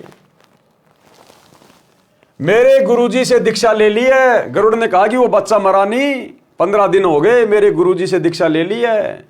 उन्होंने उस बच्चे को पूर्ण आयु जीने का आशीर्वाद दे दिया। ब्रह्मा विष्णु महेश तीनों फिर धर्मराज के पास गए। अब तीनों देवता फिर धर्मराज के पास गए कि तू तो कह रहा था कि ये कल मरेगा, इसके कागजों में लिखा हुआ है, इसको तो आज जो है 15 दिन हो गए। अब धर्मराज ने देखा भाई बात तो सही है, 15 दिन हो गए, जबकि कागजों में तो 1 दिन का लिखा हुआ था। फिर से कागज देखे तो कहा भैया ये तो किसी ऊपर वाले के हाथ में, ये तो कोई परम शक्ति के हाथ में है भाई। अब इसमें 100 साल की आयु लिखी हुई है। धर्मराज ने कहा इसमें तो 100 साल की आयु लिखी हुई है, उस दिन तो 1 दिन की थी। तो कहा भैया ये तो परम शक्ति के हाथ में, हमारे हाथ में कुछ नहीं है। धर्मराज के कागजों में चेंज कर दी भगवान ने उम्र, सतगुरु रामपाल जी ने। इसलिए कहते हैं जम जोरा जहां से डरे मिटे कर्म के लेख। उस बच्चे के कर्मों के लेख में उसकी मृत्यु थी, उस भगत के कर्मों के लेख में 15 जनवरी के बाद उसकी मृत्यु थी। लेकिन इस परमात्मा ने वो लेख मिटा दिया, नया लेख लिख दिया। ये कलम इस परमात्मा के हाथ में है, सतगुरु रामपाल जी के। तो कहते हैं जम जोरा जहां से डरे मिटे कर्म के लेख, और अदली असल कबीर है ये कुल का सतगुरु एक, इनके हाथ में है। हम ऐसी समर्थ शक्ति के हाथ में हैं। साथ में गरुड़ भी गया। तीनों देवताओं ने धर्मराज से पूछा कि यह बालक कैसे जीवित है, उसको मर जाना चाहिए था। धर्मराज ने उसका खाता देखा तो उसकी आयु लंबी लिखी थी। धर्मराज ने कहा कि यह ऊपर से होता है। धर्मराज ने क्या कहा कि भैया ये तो ऊपर से होता है, मेरे हाथ में कुछ नहीं है, जैसा जिसका लिखा होता है मैं तो वैसा ही देता हूं। ये तो कोई और शक्ति है, कोई परम शक्ति है, वो लिख के देता हमें। धर्मराज ने कहा कि ये ऊपर से लिखा होता है, ये तो कभी कभी होता है, उस परमेश्वर की लीला को कौन जान सकता है। नामा और रैदास रसीला कोई न जाने सतगुरु की लीला। कहते हैं ये ऐसा ऐसा चमत्कार तो कभी कभी होता है, कभी कभी जब उस परमात्मा ने अद्भुत लीला करनी होती है तभी मेरे कागजों में हेरा फेरी होती है। तो आज तो कलयुग की पिछली पीढ़ी में परमात्मा ने लाखों के कागजों में हेरा फेरी कर रखी है, लाखों भक्तों की आयु बढ़ा रखी है। और ऐसे समर्थ परमात्मा के नाम पर सतलोक आश्रम धनाना में गुरुदेव के परिवार वाले ये लोग हॉस्पिटल बना रहे हैं, हॉस्पिटल खोल रहे हैं। वो हॉस्पिटल उम्र बढ़ाएगी क्या? उम्र बढ़ाने वाला ये है, इनको खुश करो भक्ति करके, मर्यादा में रह के। ये ड्रामेबाजी करके, राजनीति करके, स्टेडियम बना के, गुंडों की सीबीआई जांच, जाटों का आरक्षण, जाटों की धर्मशाला, दुनिया भर का पाखंड, राजनेताओं की रैलियां, चाहे हॉस्पिटल क्या, हॉस्पिटल का बाप बना लो। ये परमात्मा राजा नहीं करेगा तो दुर्गति से मौत है, दुर्गति से। तीनों देवताओं को आश्चर्य हुआ, परंतु मान बढ़ाई के कारण प्रत्यक्ष देखकर भी सत्य को नहीं माना। अपना अहम यानी अहंकार भाव नहीं त्यागा। गरुड़ को विश्वास अटल हो गया और गरुड़ को विश्वास पक्का हो गया, लेकिन ब्रह्मा विष्णु महेश ने फिर भी सच्चाई को स्वीकार नहीं किया। कबीर राज तजना सहज है, सहज नारी का ने, और भाई मान बढ़ाई ईर्ष्या दुर्लभ तजना ये। अध्यात्म ज्ञान के अभाव के कारण मानव को कुछ असाध्य बुराई घेर लेती है, जैसे मान बढ़ाई, ईर्ष्या। मान बढ़ाई का अर्थ है पद या धन के अहंकार के कारण सम्मानित व्यक्ति। ये दोनों सम्मान के कारण बड़प्पन यानी मान बढ़ाई तथा ईर्ष्या ऐसी बुराई है, इनके अभिमान में अंधा होकर इन्हें नहीं छोड़ता।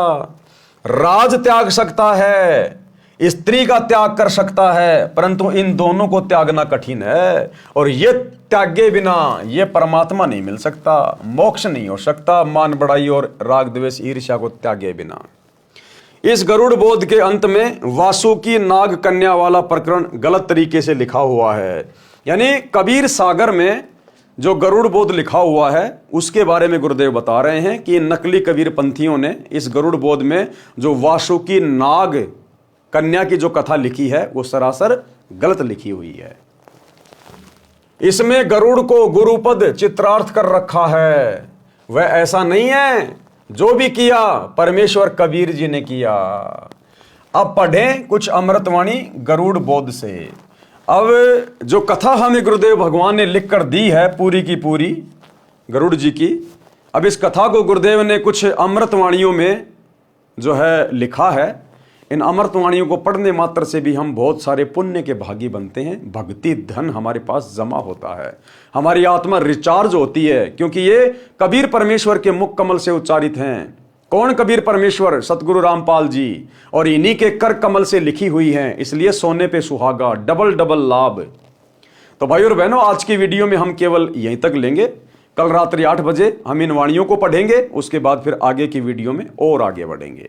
तब तक गुरुदेव भगवान हम सबको आज्ञा दें, इजाजत दें, सद्बुद्धि दें, आशीर्वाद दें। बंदी छोड़ सतगुरु रामपाल जी भगवान की जय हो।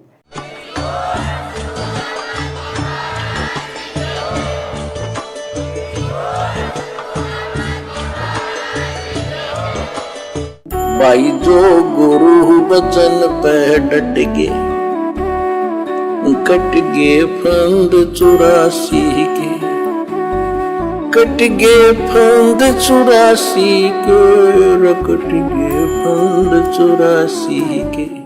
भाई जो गुरु बचन पे डट गे, कट गे फंद 84 के, कट गे फंद 84 के, कट गे फंद 84 के। भाई जो गुरु बचन पे डट गे, कट गे फंद 84 के, कट गे फंद 84 के, कट गे फंद